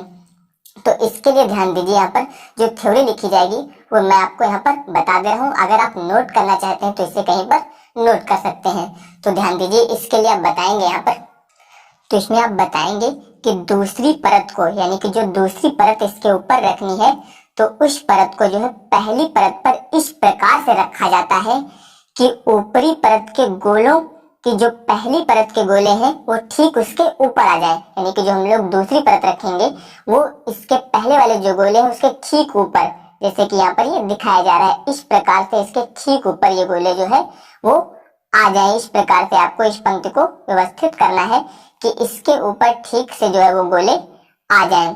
तो इस प्रकार इसको आपको व्यवस्थित करना है। तो इस प्रकार की व्यवस्था में दोनों परतों के गोलों के केंद्र जो होते हैं वो क्षैतिज रूप तथा ऊर्ध्वाधर रूप में एक रेखा में होते हैं। क्षैतिज और ऊर्ध्वाधर का मतलब ध्यान दीजिए, यहाँ पर जो गोलों के केंद्र होंगे ये क्षैतिज रूप, यानी कि इस दिशा में जब होंगे तो वो क्षैतिज रूप, और बाकी ऊर्ध्वाधर यानी कि जब इसके ऊपर आप परत रखेंगे तो उसकी जगह ऐसे होगी। तो इस दिशा में भी उनके केंद्र जो होंगे वो एक रेखा में होंगे, यानी कि ऊर्ध्वाधर और क्षैतिज दोनों दिशाओं में वो एक ही रेखा में होते हैं। इस प्रकार जो है अन्य परतों को भी रखा जाता है, जैसे कि दूसरी परत रखी गई है, इसी प्रकार से इसके ऊपर आप तीसरी परत, चौथी परत को जो है व्यवस्थित कर सकते हैं। तो इसमें आप ध्यान दीजिए, इसमें आपको लिखना क्या है कि दूसरी परत को पहली परत पर इस प्रकार रखा जाता है कि दूसरी परत के गोले पहली परत के गोलों के ठीक ऊपर हों। इस प्रकार की व्यवस्था में दोनों परतों के गोलों के केंद्र जो है वो क्षैतिज और ऊर्ध्वाधर रूप में एक ही रेखा में होते हैं। इस प्रकार में जो है अन्य परतों को भी इसमें रखा जाता है, यानी कि इसी प्रकार दूसरी परत के ऊपर आपको तीसरी परत, चौथी परत जो है वो रख सकते हैं। इसके अलावा यहाँ ध्यान दीजिए, जो इसमें पहली पंक्ति है, अगर इसकी व्यवस्था को हम लोग मान लें, यानी कि जो पहली परत थी आपकी, इसको हम लोग मान लें ए प्रकार की व्यवस्था। इसके बाद जो दूसरी परत रखी गई है इसके ऊपर, यानी कि जो दूसरी परत रखी जा रही थी वो इन्हीं गोलों के ऊपर रखी गई है, यानी कि इनके केंद्र जो थे वो बिल्कुल एक ही रेखा में थे। तो इन गोलों को जो रखा गया था, इनके केंद्र सभी के एक ही रेखा में थे, यानी कि जो व्यवस्था आपकी पहली परत में थी वही व्यवस्था सेम दूसरी परत में भी होगी, यानी कि उसकी व्यवस्था भी क्या होगी, ए प्रकार की होगी। तो इसी प्रकार जो तीसरी परत होगी उसकी व्यवस्था भी ए प्रकार की होगी। तो इस प्रकार जो है त्रिविम में इसकी संरचना जो है वो ए प्रकार की संरचना होगी। तो आप बता सकते हैं इसमें, तो इसमें थ्योरी आप अगर नोट करना चाहते हैं तो नोट कर लीजिएगा, यानी कि दूसरी परत को पहली परत पर इस प्रकार व्यवस्थित करना है कि ऊपरी परत के गोले जो है वो पहली परत के गोलों के ठीक ऊपर हों, और इस प्रकार की व्यवस्था में दोनों परतों के गोलों के केंद्र जो है क्षैतिज रूप में तथा ऊर्ध्वाधर रूप में एक रेखा में होते हैं। इस प्रकार से अन्य परतों को भी जो है रखा जा सकता है। इसके अलावा ध्यान दीजिए, इसमें लिखा गया है कि इस प्रकार से बना जालक सामान्य घनी जालक और उसकी एकक कोशिका आद्य एकक कोशिका होती है। ध्यान दीजिए, जैसा कि आपको ये 3D फिगर बगल में दिखाया जा रहा है, इसमें ध्यान दीजिए, इसकी जो बगल में दिखाया गया है इसमें ये एकक कोशिका आद्य एकक कोशिका होती है। इसके बाद अगला है द्विविम षटकोणीय निविड़ संकुलित परतों से त्रिविम निविड़ संकुलन, यानी कि अभी आपको बताया गया तो द्विविमीय षटकोणीय निविड़ संकुलन, तो उसकी सहायता से अब हम लोग यहाँ पर त्रिविम निविड़ संकुलन जो है संरचना प्राप्त करेंगे। तो इसके लिए भी आप यहाँ पर पहले इसका फिगर ध्यान दीजिए, फिर आपको यहाँ पर थ्योरी समझाई जाएगी। तो अब ध्यान दीजिए, यहाँ पर जो अभी आपको बताया गया था द्विविमीय षटकोणीय निविड़ संकुलन, तो इसके लिए ध्यान दीजिए, यहाँ पर इसके लिए हम लोग यहाँ पर एक फिगर जनरेट कर लेते हैं। तो यहाँ पर ध्यान दीजिए, ये द्विविमीय षटकोणीय निविड़ संकुलन के लिए यहाँ पर है। तो यहाँ पर ये इसकी पहली पंक्ति यहाँ पर बनाई जा रही है, तो ये पहली पंक्ति हो जाएगी। और इसमें आपको बताया गया था दूसरी पंक्ति को जो व्यवस्थित करना है वो इसमें अवनमनों में जो है व्यवस्थित करना है, जो बीच में रिक्त स्थान होते हैं, तो इन अवनमनों में जो है दूसरी पंक्ति को यहाँ पर व्यवस्थित करना था। तो जैसे कि यहाँ पर ये दिखाया जा रहा है, तो इस प्रकार से आप इसको इन अवनमनों में, यानी कि जो रिक्त स्थान होते हैं, इसमें आपको इसको भरना है। इस प्रकार से इनको दूसरी पंक्ति को जो है वो व्यवस्थित करना है। तो यहाँ पर इस प्रकार से हम लोग इसको तैयार कर लेंगे, जैसे कि यहाँ पर ये बनाया गया है। तो यहाँ पर ये फिगर जो है इसका तैयार हो जाएगा इस प्रकार से। तो अब इसमें ध्यान दीजिए, जैसे कि इसको हम लोग मान लेते हैं कि ये जो है पहली परत है, इसको हम लोग मान लेते हैं कि ये पहली परत हो गई। तो अब इसमें इस परत में ध्यान दीजिए कुछ रिक्तियां होती हैं और इसमें दो प्रकार की रिक्तियां होती है। ध्यान दीजिए जैसा कि एक यहाँ पर दिखाया जा रहा है आपको, एक रिक्ति ये होगी इस लाइन में ध्यान दीजिए, और दूसरी रिक्ति जो होगी वहां पर वो इस प्रकार से होगी, यानी कि इसमें दो प्रकार की रिक्तियां आएंगी, एक ऐसी दिखेगी और दूसरी रिक्ति जो होगी वो इस प्रकार से दिखेगी आपको, यानी कि एक का सिरा ऊपर की ओर होगा और दूसरे का नीचे की ओर।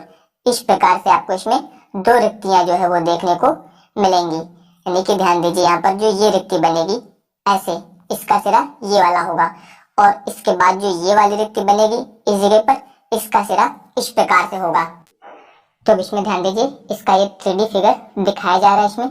तो इसमें आप बता सकते हैं कि दूसरी परत के गोले पहली परत के गोलों से बने गर्त में आते हैं। गर्त यानी कि ऑर्नामेंट में आते हैं, जैसा कि अभी आपको बताया गया था। तो इसमें दूसरी परत के जो गोले होते हैं वो पहली परत के गोलों के गर्त यानी कि ऑर्नामेंट में आते हैं, जैसा कि 3D फिगर में आपको दिखाया जा रहा है। और इसमें आप बता सकते हैं कि षटकोणीय निविड़ संकुलन की प्रत्येक परत में जो है दो प्रकार की रिक्तियां यानी कि खाली स्थान होते हैं। तो ध्यान दीजिए वही इसमें लिखा गया था कि इसमें परतों को जो है एक दूसरे पर रखकर त्रिविमीय निविड़ संकुलित संरचना निम्न प्रकार से जनित की जा सकती है। इसके अलावा इसमें बताया गया कि द्वितीय परत को प्रथम परत के ऊपर रखना, इसमें दो प्रकार की रिक्तियां जो है उत्पन्न होती हैं। तो अब ध्यान दीजिए, तो पहली रिक्ति होती है चतुष्फलकी, यानी कि इसमें दो प्रकार की रिक्तियां होती हैं, जिसमें पहली रिक्ति होती है चतुष्फलकी रिक्ति और इसके अलावा दूसरी रिक्ति इसमें होती है जो है अष्टफलकी। तो यहाँ पर पहले ध्यान दीजिए चतुष्फलकी रिक्ति। तो ध्यान दीजिए जैसे यहाँ पर मान लीजिए 3 गोले दिए गए हैं, चतुष्फलकी रिक्ति जो है वो 4 गोलों से बनती है। तो ध्यान दीजिए यहाँ पर 3 गोले जैसे कि इस प्रकार से रखे गए हैं। तो इसमें जो चौथा गोला होता है वो हमेशा इन तीनों गोलों के गर्त में, यानी कि जो बीच में गर्त यानी कि जो रिक्ति आ रही है इस पर रखा जाता है, यानी कि ये इस प्रकार से बनेगा।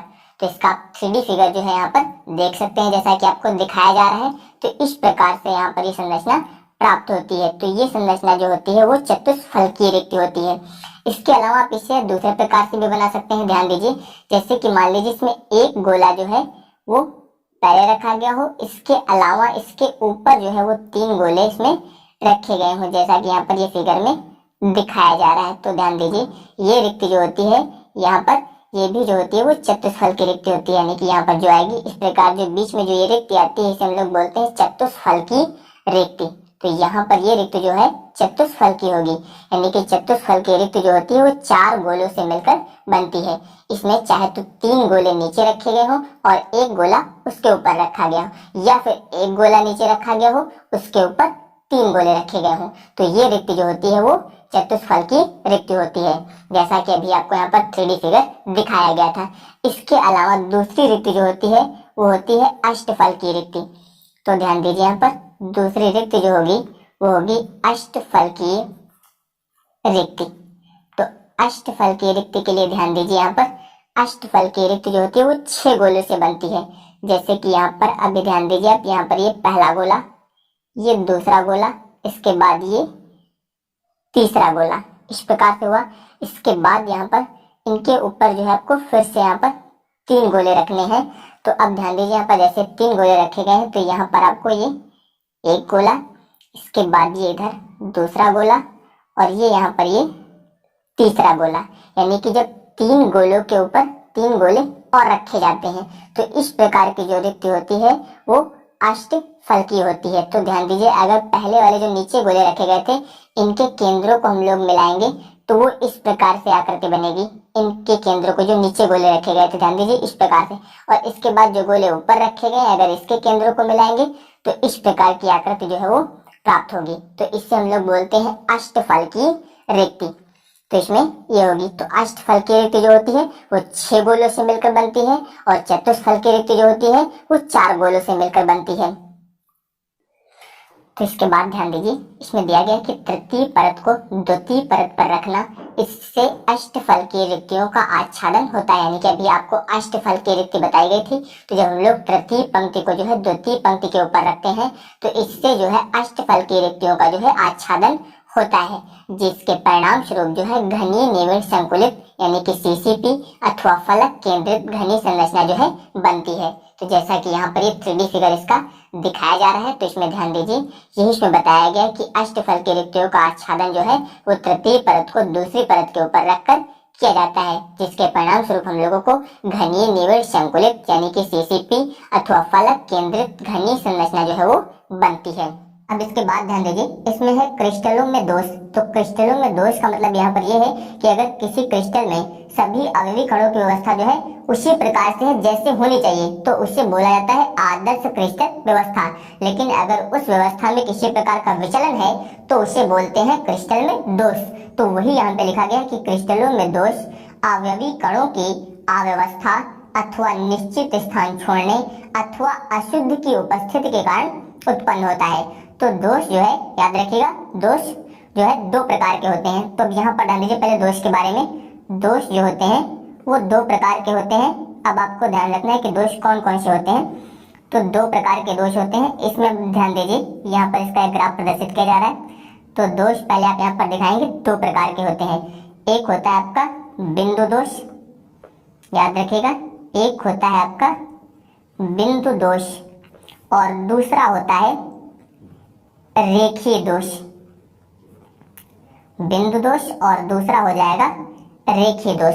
तो बिंदु दोष और रेखीय दोष क्या होते हैं पहले ये समझ लीजिए। मान लीजिए कोई जालक दिया गया है, जैसे कि ध्यान लीजिए यहाँ पर मान लीजिए ये कोई जालक दिया गया है इस प्रकार से। तो यहाँ पर ध्यान दीजिए ये जालक के अवयवी कण है इस प्रकार से। तो अगर किसी जालक के किसी एक बिंदु में, यानी कि ध्यान दीजिए यहाँ पर ये इसका एक जालक बिंदु है, तो अगर किसी क्रिस्टल जालक के एक बिंदु में केवल दोष है तो उससे हम लोग बोलते हैं बिंदु दोष। और अगर इस पूरी की पूरी पंक्ति में दोष है, यानी कि इस पूरी की पूरी रेखा में दोष है, तो इसे बोलते हैं रेखीय दोष। याद रखिएगा, अगर यहाँ पर जो क्रिस्टल जालक दिया गया है, अगर इसके किसी एक बिंदु में यानी कि जालक बिंदु पर केवल दोष है तो उसे बोला जाता है बिंदु दोष। और अगर इसकी पूरी की पूरी पंक्ति में दोष है तो इससे बोला जाता है रेखीय दोष। और इसके अलावा याद रखिएगा जो बिंदु दोष होता है ये भी दो प्रकार का होता है। तो अब ध्यान दीजिए यहाँ पर बिंदु दोष जो होता है ये दो प्रकार का होता है।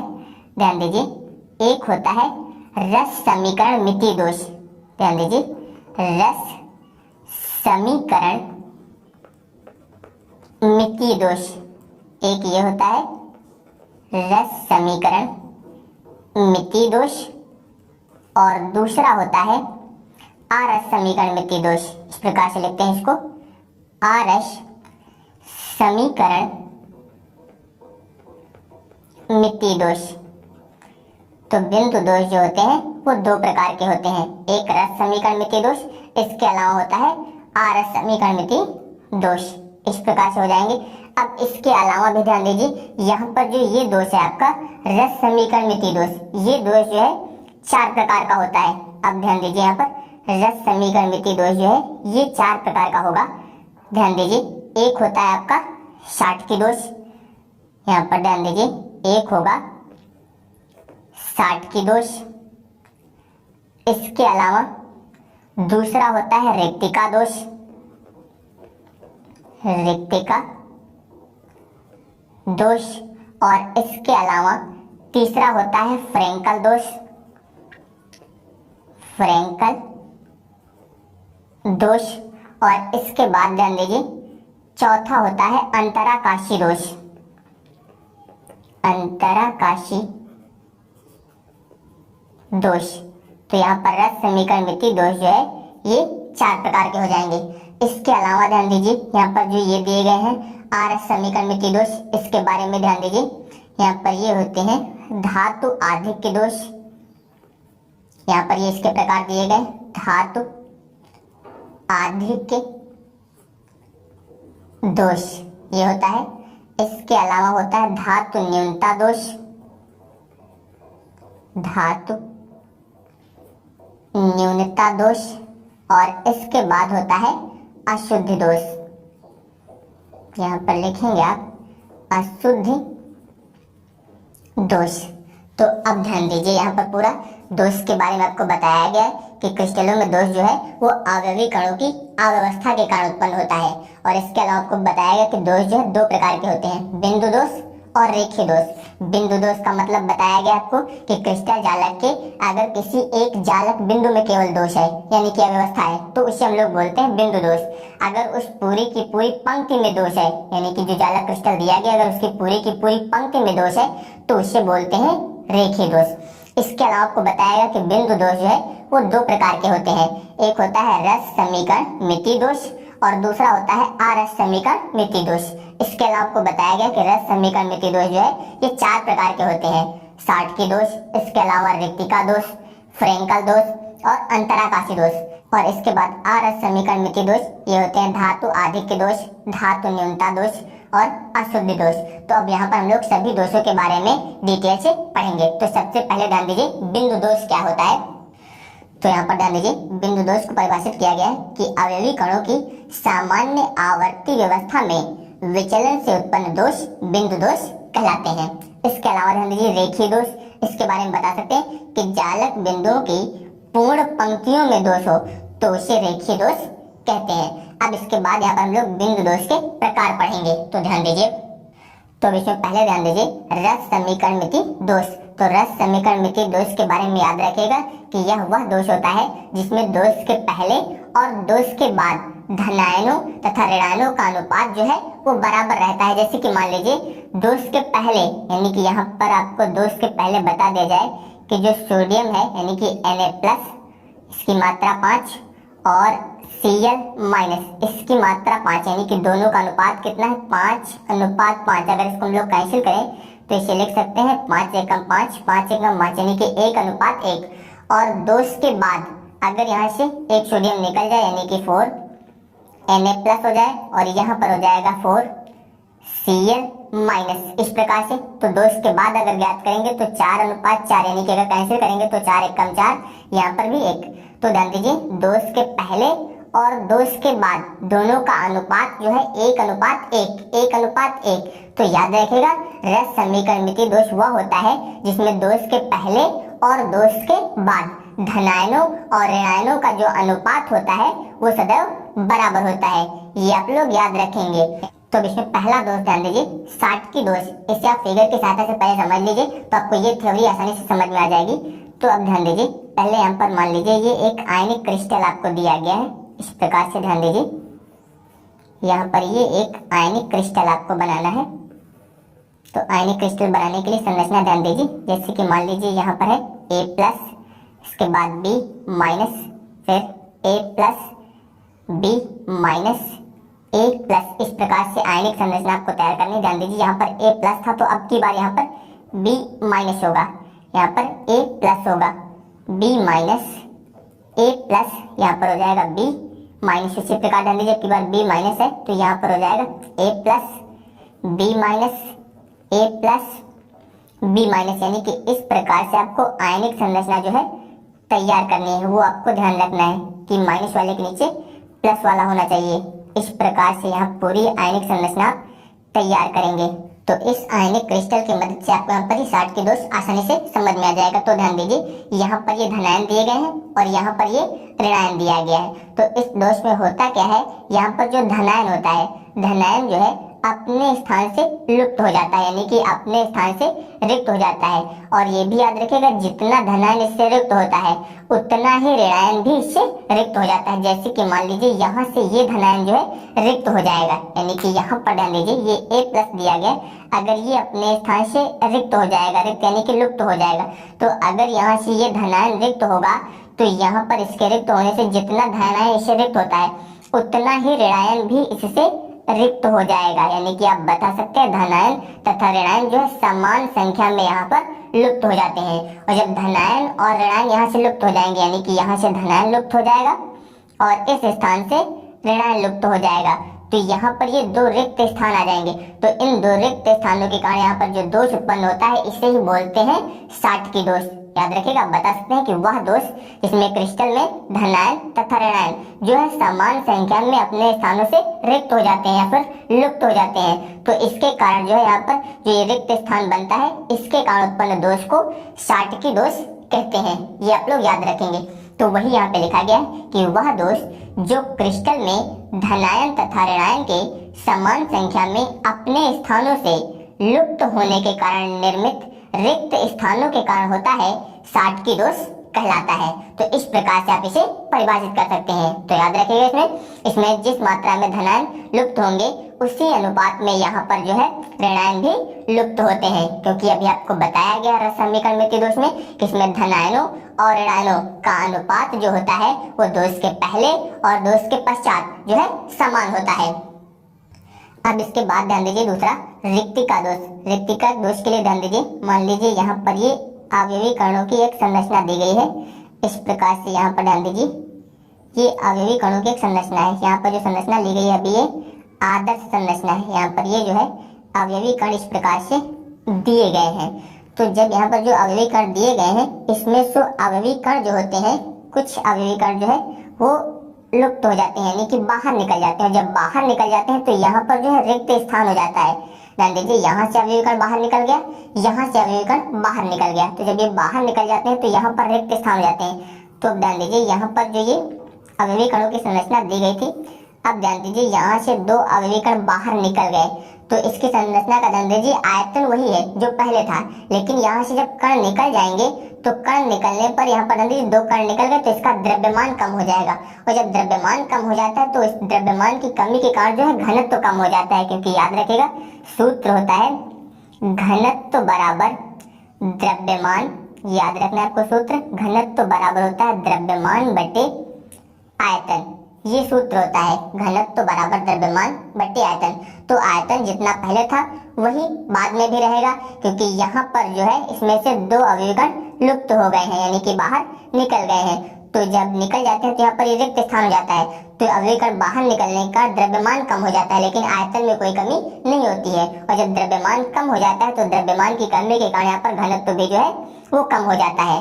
तो ये आप लोग याद रखेंगे। यहाँ पर जो है ये अवयवी कण बाहर निकल गए, तो बाहर निकलने के कारण यहाँ पर ये रिक्त स्थान हो गया। इसे ही हम लोग बोलते हैं रिक्तिका दोष। तो यहाँ पर अवयवी कण जो है वो अपने स्थान से बाहर निकल जाते हैं। तो बाहर निकलने के कारण यहाँ पर ये रिक्त स्थान हो जाता है। इस रिक्त स्थान के कारण यहाँ पर जो दोष उत्पन्न होता है उसे बोलते हैं रिक्तिका दोष। और इसमें आयतन जो है समान रहता है, लेकिन कणों की कमी के कारण जो है द्रव्यमान कम हो जाता है, और द्रव्यमान की कमी के कारण यहाँ पर घनत्व जो है कम हो जाता है। तो वही यहाँ पर लिखा गया है कि यदि क्रिस्टल जालक से अवयवी कण अपने नियमित स्थान से बाहर निकल जाते हैं तो उत्पन्न दोष को रिक्तिका दोष कहते हैं। इस दोष के कारण पदार्थ का घनत्व कम हो जाता है। ये आप लोग याद रखेंगे कि इस क्रिस्टल जालक में जो है अवयवी कण अपने नियमित स्थान से जो है बाहर निकल जाते हैं। इसके कारण यहाँ पर जो दोष उत्पन्न होता है उसे बोलते हैं रिक्तिका दोष। और इसमें जो है द्रव्यमान की कमी के कारण इसका घनत्व जो है कम हो जाता है। अब इसके बाद ध्यान दीजिए अगला फ्रेंकल दोष। तो अब इसके लिए ध्यान दीजिए, यहाँ पर याद रखिए जो फ्रेंकल दोष होता है ये आयनिक ठोसों द्वारा प्रदर्शित किया जाता है। तो जैसे कि मान लीजिए यहाँ पर ध्यान दीजिए, ये एक आपको आयनिक क्रिस्टल दिया गया है। इस प्रकार से ध्यान दीजिए, जैसे अभी आपको बताया गया था आयनिक क्रिस्टल की संरचना, उसी प्रकार से आपको यहाँ पर भी आयनिक क्रिस्टल की संरचना बनानी है, यानी कि A+B- A+B-। अब यहाँ पर होगा B- A+B- A+, यहाँ पर हो जाएगा A+B- A+B-। फिर यहाँ पर होगा B- A+, इसके बाद ध्यान दीजिए B- A+।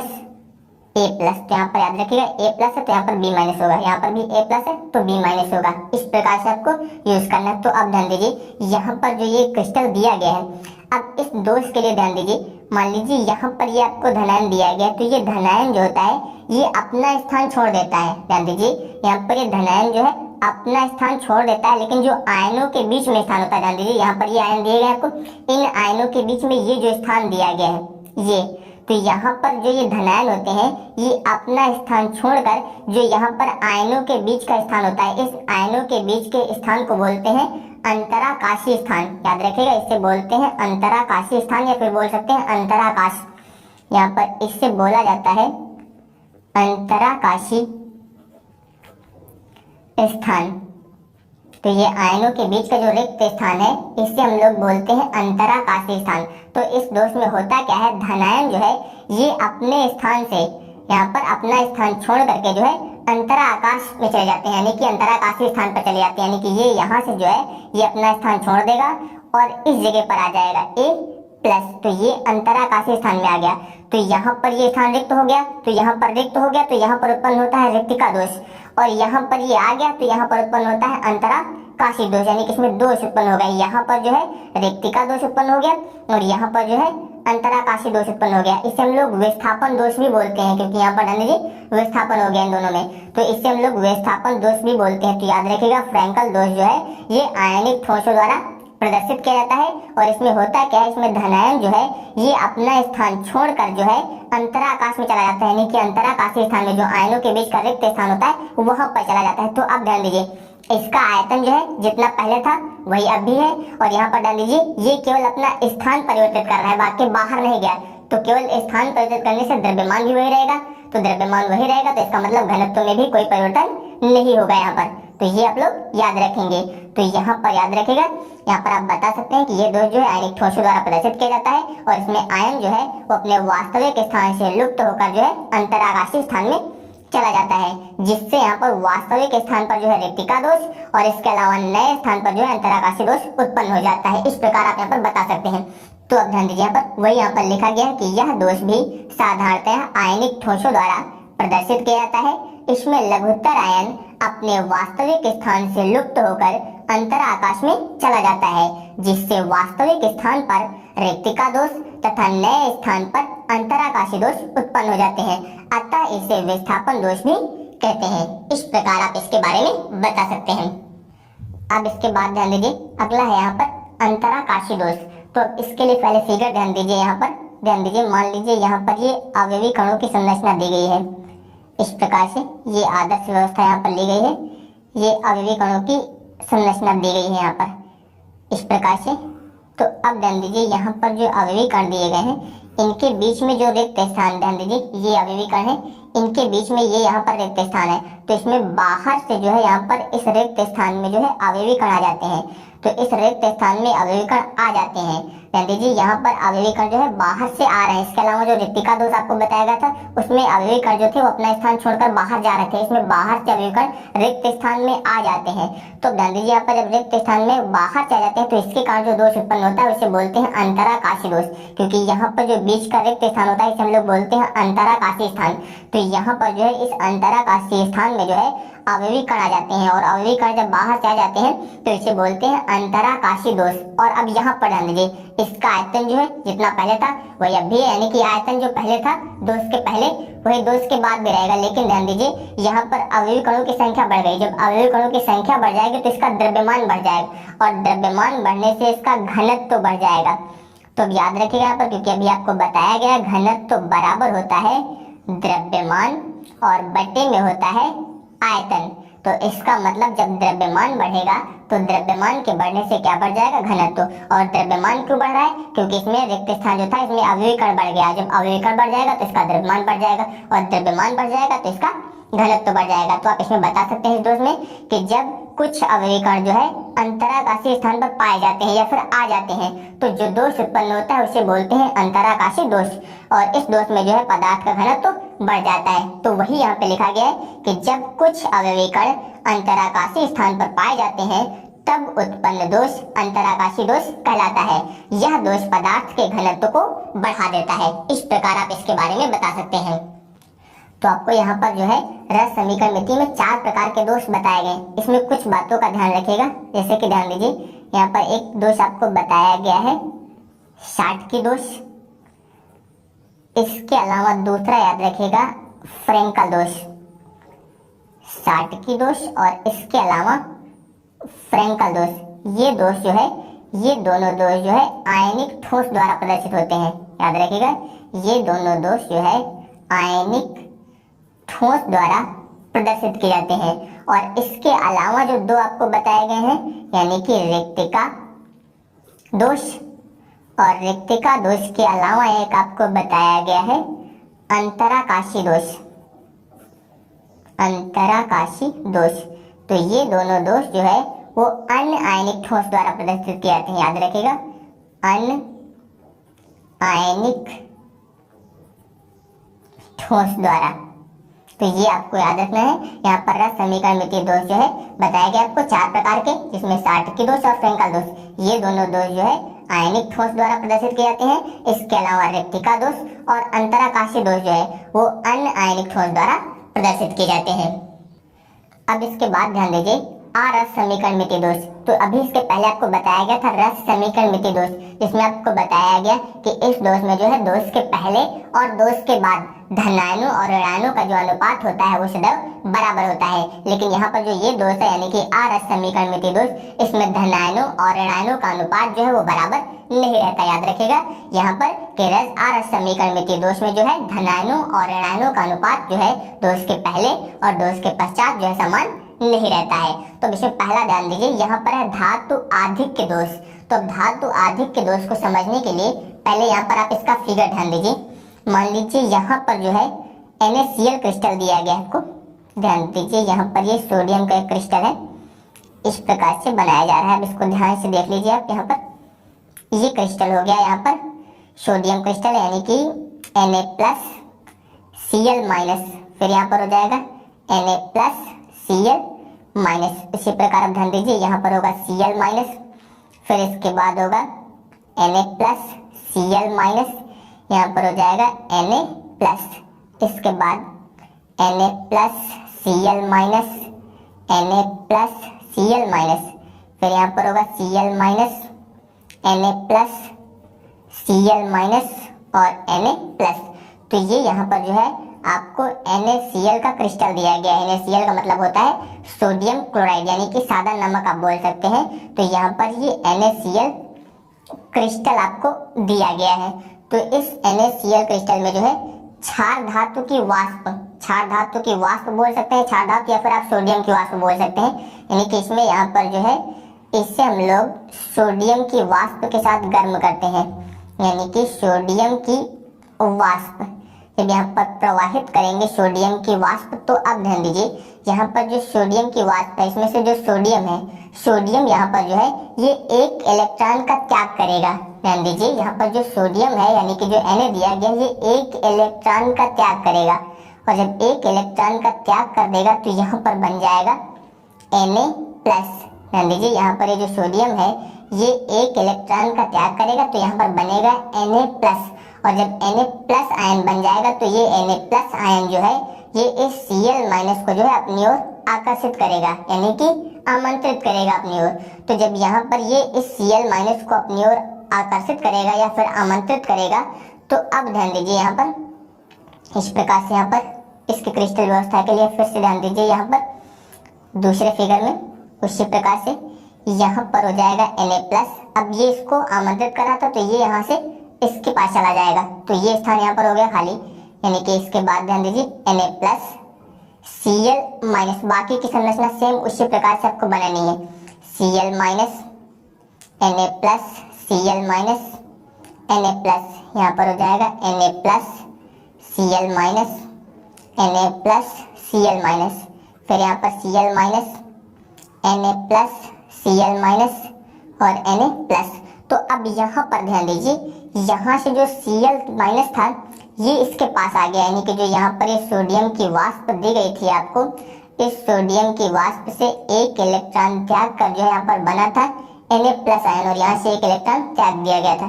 तो ये जो है यहाँ से Cl- को अपनी ओर आकर्षित करेगा, जब इसको अपनी ओर आकर्षित करेगा तो ये Cl- यहाँ पर आ जाएगा, यानी कि यहाँ पर ये बन जाएगा फिर NaCl। तो ध्यान दीजिए यहाँ का ये स्थान रिक्त हो गया, तो जो यहाँ का ये रिक्त स्थान है इसमें यहाँ पर जो ये इलेक्ट्रॉन त्यागा गया तो वो इलेक्ट्रॉन अब यहाँ पर आ जाएगा, इसकी जगह पे आ जाएगा इलेक्ट्रॉन। तो यहाँ पर जो इलेक्ट्रॉन आ गया है इस स्थान को हम लोग बोलते हैं F केंद्र। याद रखिएगा ये बहुत ही महत्वपूर्ण है, इससे हम लोग बोलते हैं F केंद्र। और F केंद्र क्यों बोला जाता है, क्योंकि यहाँ पर जो इलेक्ट्रॉन है ये मुक्त इलेक्ट्रॉन है, और मुक्त इलेक्ट्रॉन जो होता है वो दो बातों के लिए उत्तरदायी होता है, एक तो इलेक्ट्रिक करंट के लिए, दूसरा कलर के लिए, कलर यानी कि रंग के लिए। तो अब यहाँ पर ध्यान दीजिए इसके पहले यहाँ पर जो संरचना थी, यानी कि यहाँ पर जब Cl- दिया गया था तो इसके पहले जो NaCl का कलर था वो होता है सफेद। याद रखिएगा इसका रंग कैसा होता है, सफेद। जब यहाँ पर ध्यान दीजिए ये NaCl जो है Na+ आयन बनाएगा और इलेक्ट्रॉन त्याग कर यहाँ पर ये F केंद्र हो जाएगा, तो यहाँ पर अब इसका कलर जो हो जाएगा वो पीला हो जाएगा। तो अब ध्यान दीजिए, जब Cl माइनस था तो इसका कलर सफेद था, यहाँ पर इलेक्ट्रॉन आ गया तो इसका कलर कैसा हो गया, पीला। और अभी आपको बताया गया कि मुक्त इलेक्ट्रॉन जो होता है दो बातों के लिए उत्तर होता है, एक इलेक्ट्रिक करंट के लिए और दूसरा कलर के लिए। तो यहाँ पर इसका कलर कैसा हो जाएगा, पीला।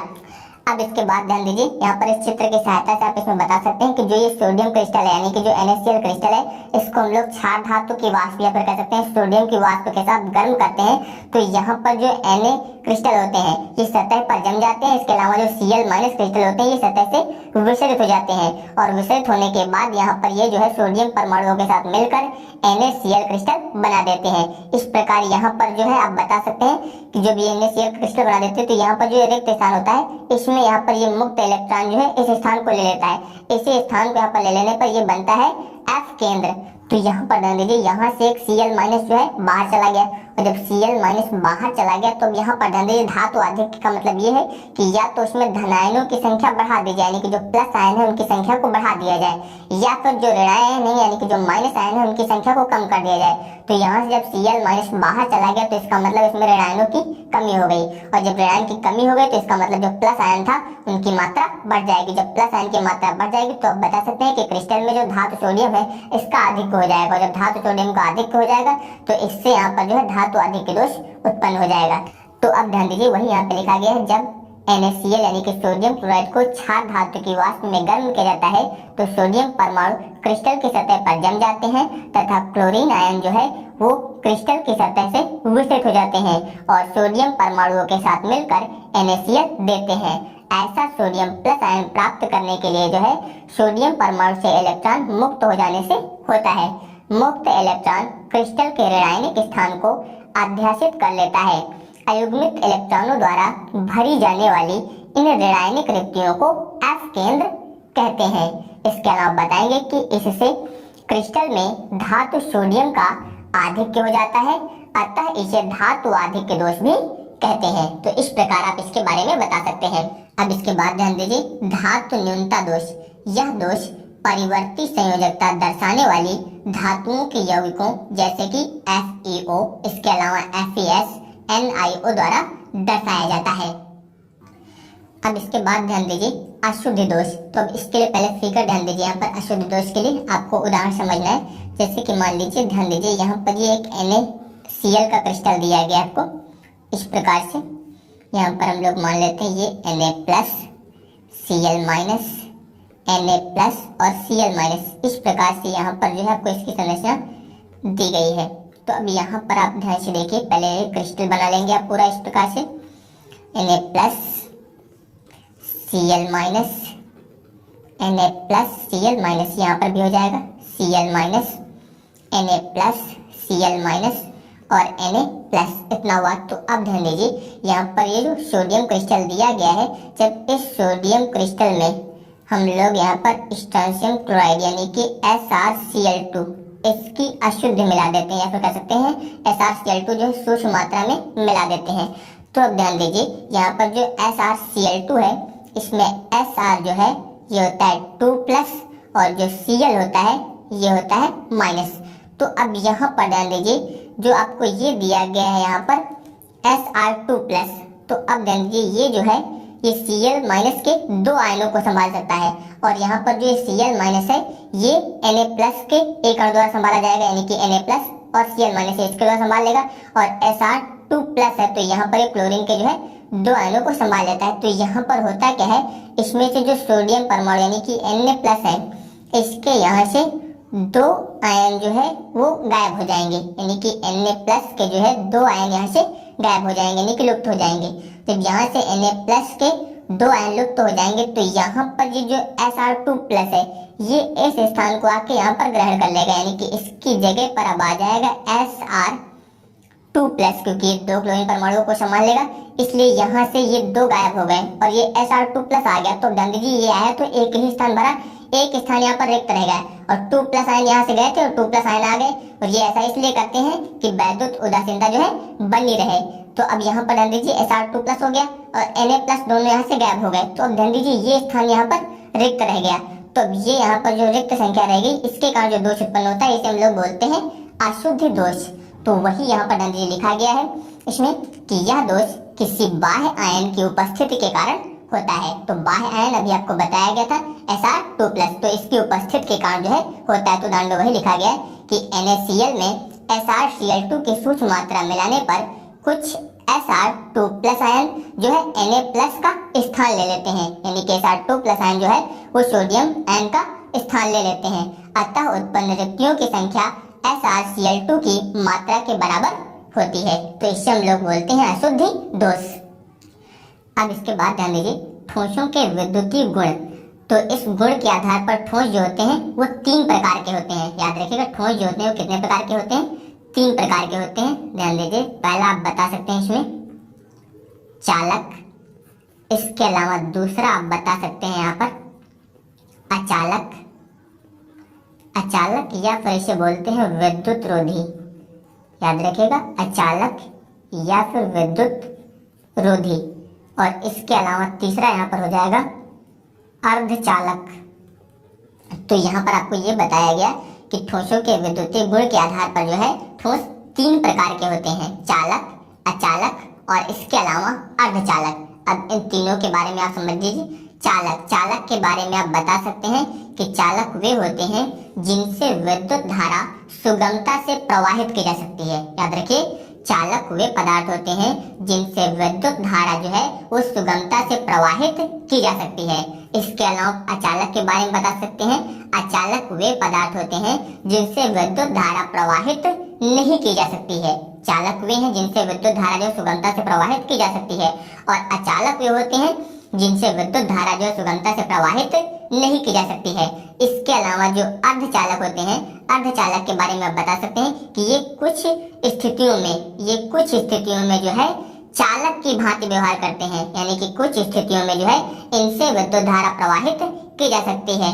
उस स्थिति के लिए आप याद रखिएगा उच्च ताप, यानी कि तापमान यहाँ पर उच्चतम होना चाहिए। इसके अलावा यहाँ पर किसी भी पदार्थ में अशुद्ध मिलाकर, याद रखिएगा अशुद्ध मिलाकर, यानी कि अशुद्ध मिलाकर या फिर जो है आप बता सकते हैं उच्च ताप पर, यानी कि आप बना सकते हैं आप अर्धचालकों में विद्युत धारा प्रवाहित कर सकते हैं। अर्धचालक आप बता सकते हैं जैसे कि सिलिकॉन, इसके अलावा आप जर्मेनियम बता सकते हैं, यानी कि सिलिकॉन और जर्मेनियम ये जो है अर्धचालक होते हैं। इनमें जो है उच्च ताप और इसके अलावा इनमें अशुद्ध मिलाकर जो है इनमें विद्युत धारा प्रवाहित की जा सकती है। तो याद रखिएगा चालक वे होते हैं जिनमें विद्युत धारा सुगमता से प्रवाहित हो सकती है, अचालक वे होते हैं जिनमें विद्युत धारा प्रवाहित नहीं होती है, अर्धचालक वे होते हैं जिनमें कुछ परिस्थितियों में विद्युत धारा प्रवाहित होती है। तो यहाँ पर चालक और इसके अलावा अर्धचालकों में विद्युत धारा क्यों प्रवाहित होती है इसको समझने के लिए बैंड सिद्धांत आपको पढ़ना होगा। बैंड सिद्धांत, तो अब ध्यान दीजिए इसके लिए बैंड सिद्धांत आपको पढ़ना है। तो बैंड सिद्धांत के लिए ध्यान दीजिए, बैंड सिद्धांत में जो है 2 प्रकार के बैंड होते हैं। ध्यान दीजिए यहाँ पर पहले इसमें 2 प्रकार के बैंड होते हैं, ये आपको ध्यान रखना है। 2 प्रकार के बैंड होंगे इसमें जो है एक होता है आपका चालकता बैंड और इसके अलावा दूसरा इसमें होता है संयोजी बैंड। संयोजी बैंड या फिर बोल सकते हैं आप संयोजकता बैंड या फिर संयोजक बैंड। तो एक होता है आपका चालकता बैंड या दूसरा होता है आपका संयोजी बैंड। तो अब यहाँ पर ध्यान दीजिए और इनके बीच में यहाँ पर जो ये दूरी होती है इन दोनों के बीच में, इसे बोलते हैं ऊर्जा अंतराल। याद रखिएगा इस दूरी को बोलते हैं ऊर्जा अंतराल। तो बैंड सिद्धांत में याद रखिएगा यहाँ पर इसमें 2 प्रकार के जो है बैंड उपस्थित होते हैं, एक होता है आपका संयोजक बैंड और दूसरा होता है चालक बैंड। और इन दोनों के बीच की जो दूरी होती है इससे हम लोग बोलते हैं ऊर्जा अंतराल। तो वही यहाँ पर लिखा गया है बैंड सिद्धांत में कि प्रत्येक तत्व में 2 प्रकार के बैंड उपस्थित होते हैं, संयोजक बैंड तथा आगामी उच्च रिक्त बैंड या फिर उसे बोलते हैं चालकता बैंड। और इन दोनों बैंडों के मध्य की दूरी को ऊर्जा अंतराल कहते हैं। तो अब इसमें ध्यान दीजिए यहाँ पर जो संयोजी बैंड होता है इसकी ऊर्जा कम होती है और जो चालकता बैंड होता है इसकी ऊर्जा जो है अधिक होती है। तो यहाँ पर संयोजी बैंड की ऊर्जा कम होने के कारण ये जो है इलेक्ट्रॉनों से भरा होता है, यानी कि इसमें जो है इलेक्ट्रॉन भरे होते हैं इस प्रकार से।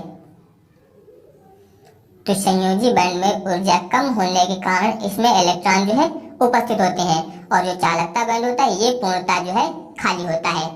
तो यहाँ पर जब संयोजी बैंड का इलेक्ट्रॉन जो है चालकता बैंड में पहुंच जाता है। ध्यान दीजिए, जब संयोजी बैंड का इलेक्ट्रॉन जो है चालकता बैंड यानी कि चालक बैंड में पहुंच जाता है तो वहां पर जो है विद्युत धारा प्रवाहित की जा सकती है। लेकिन अगर संयोजी बैंड का इलेक्ट्रॉन जो है वो चालक बैंड में नहीं पहुंच पाता है तो वहां पर जो है विद्युत धारा प्रवाहित नहीं की जा सकती है। तो ये आप लोग याद रखेगा।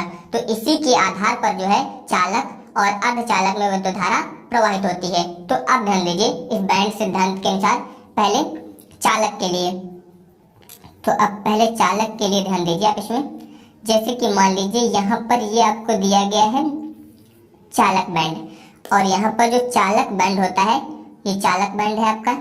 ध्यान दीजिए, चालक बैंड या फिर बोल सकते हैं आप चालकता बैंड, इतना हुआ। और यहाँ पर जो आपका संयोजी बैंड होता है उसके बारे में याद रखिएगा, संयोजी बैंड जो है वो अतिव्यापी होता है। अतिव्यापी का मतलब इसी के बहुत पास होता है।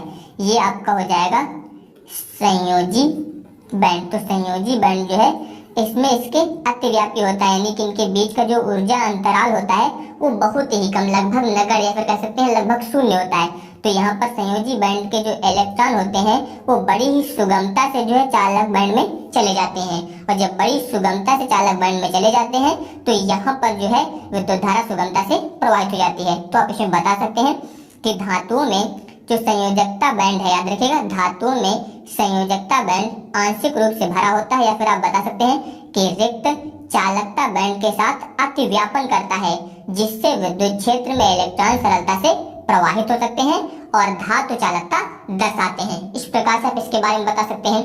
अब इसके बाद ध्यान दीजिए, दूसरा आप यहाँ पर अचालक।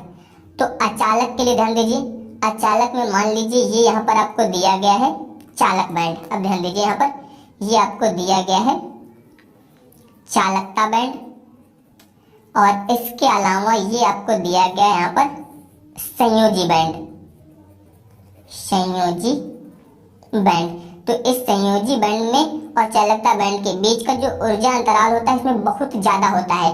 तो ऊर्जा अंतराल इतना ज्यादा होता है कि इलेक्ट्रॉन जो है वो इसको पार नहीं कर पाते, यानी कि इलेक्ट्रॉन जो इसको पार करके चालक बैंड में नहीं पहुंच पाते हैं, और जब चालक बैंड में पहुंच ही नहीं पाएंगे तो और विद्युत धारा प्रवाहित नहीं होगी। तो आप इसके बारे में बता सकते हैं कि विद्युत रोधियों में या फिर बता सकते हैं अचालकों में यह ऊर्जा अंतराल जो है इतना अधिक होता है कि इलेक्ट्रॉन जो है इसे पार नहीं कर सकते हैं, इसलिए यहाँ पर विद्युत धारा जो है सुगमता से प्रवाहित नहीं होती, यानी कि विद्युत धारा प्रवाहित ही नहीं होती है।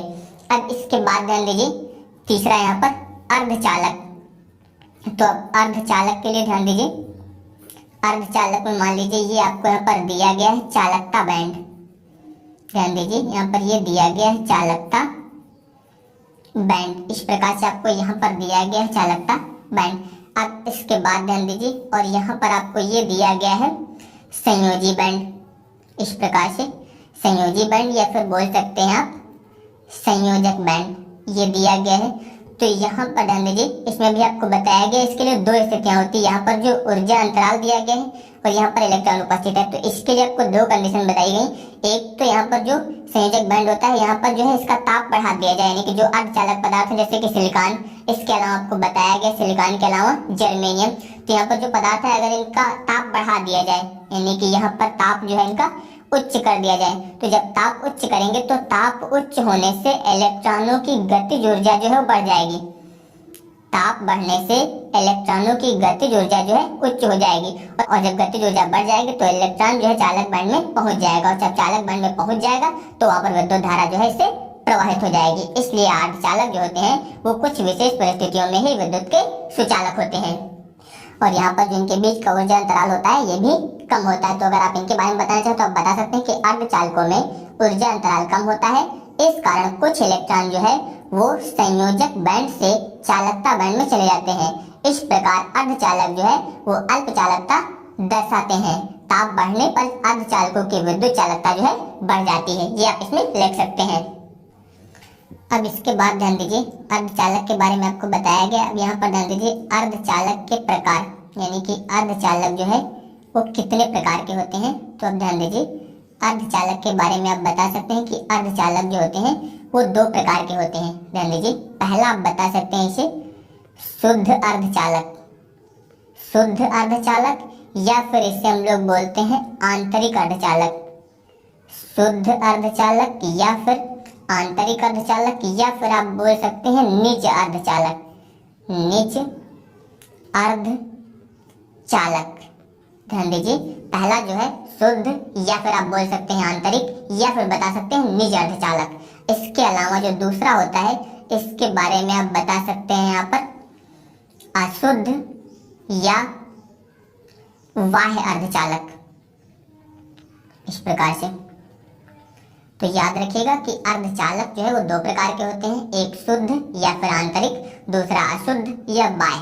शुद्ध या आंतरिक के बारे में आप बता सकते हैं, इसके बारे में बता सकते हैं कि वे अर्धचालक जो प्रकृति में शुद्ध रूप से विद्यमान होते हैं, यानी कि निज अर्धचालक वे पदार्थ होते हैं जो प्रकृति में जो है शुद्ध रूप से विद्यमान होते हैं, जिनमें कोई अपद्रव्य जो है नहीं मिला होता है। याद रखिएगा कि निज अर्धचालक वे पदार्थ होते हैं जो प्रकृति में शुद्ध रूप से विद्यमान होते हैं, जिनमें कोई अपद्रव्य नहीं मिला होता है। तो इस प्रकार के अर्धचालक को हम लोग शुद्ध या आंतरिक या फिर निज अर्धचालक कहते हैं, जैसे कि जर्मेनियम तथा सिलिकॉन। इस प्रकार से आप बता सकते हैं। इसके अलावा अशुद्ध या बाह्य अर्धचालक, तो अभी आपको यहाँ पर बताया गया है शुद्ध अर्धचालक। तो शुद्ध अर्धचालक में अगर कोई 3 संयोजकता वाला अथवा 5 संयोजकता वाला पदार्थ मिला दिया जाए, यानी कि जो अभी आपको शुद्ध अर्धचालक बताया गया है, इस शुद्ध अर्धचालक में शुद्ध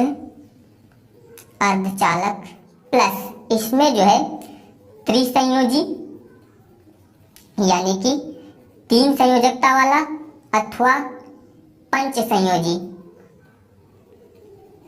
त्रिसंयोजी या फिर 5 संयोजी यानी कि 3 संयोजकता वाला अथवा 5 संयोजकता वाला कोई पदार्थ या फिर अशुद्ध मिला दी जाए, तो अशुद्ध मिला दी जाती है तो पदार्थ की चालकता जो है बहुत बढ़ जाती है।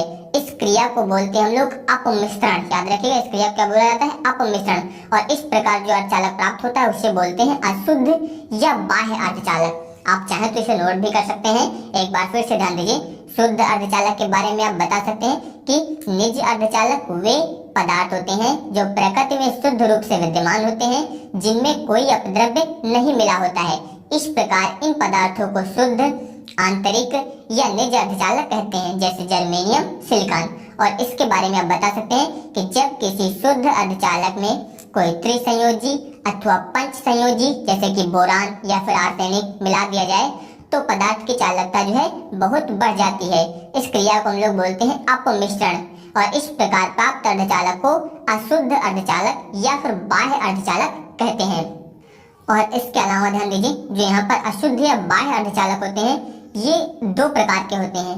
ध्यान दीजिए, अशुद्ध या बाह्य अर्धचालक जो है ये 2 प्रकार के होते हैं। एक होता है पी टाइप अर्धचालक, पी टाइप अर्धचालक या फिर इसे आप बोल सकते हैं पी प्रकार अर्धचालक, पी प्रकार अर्धचालक।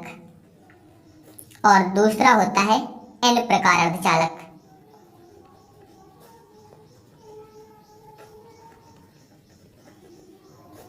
एक होता है पी प्रकार अर्धचालक और इसके बाद होता है एन प्रकार अर्धचालक। तो अभी आपको बताया गया था जब शुद्ध अर्धचालक में कोई 3 संयोजकता अथवा 5 संयोजकता वाला पदार्थ मिलाते हैं तो उसकी चालकता जो बहुत बढ़ जाती है, इससे हम लोग बोलते थे अशुद्ध या बाह्य अर्धचालक।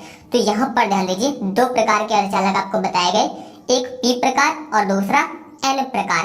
तो याद रखिएगा, जब हम लोग शुद्ध अर्धचालक में 3 संयोजकता, ध्यान दीजिए, जब शुद्ध अर्धचालक में जो है 3 संयोजकता यानी कि 3 संयोजी वाला पदार्थ मिलाया जाएगा तो वहां पर जो अर्धचालक प्राप्त होगा उससे बोलेंगे पी प्रकार अर्धचालक। आप चाहे तो नोट कर सकते हैं। आप बता सकते हैं कि जब किसी शुद्ध अर्धचालक में कोई त्रिसंयोजी या शुद्ध मिलाई जाती है तो इस प्रकार प्राप्त अर्धचालक को पी टाइप अर्धचालक यानी कि पी प्रकार अर्धचालक कहते हैं। इतना आप इसके बारे में लिख सकते हैं।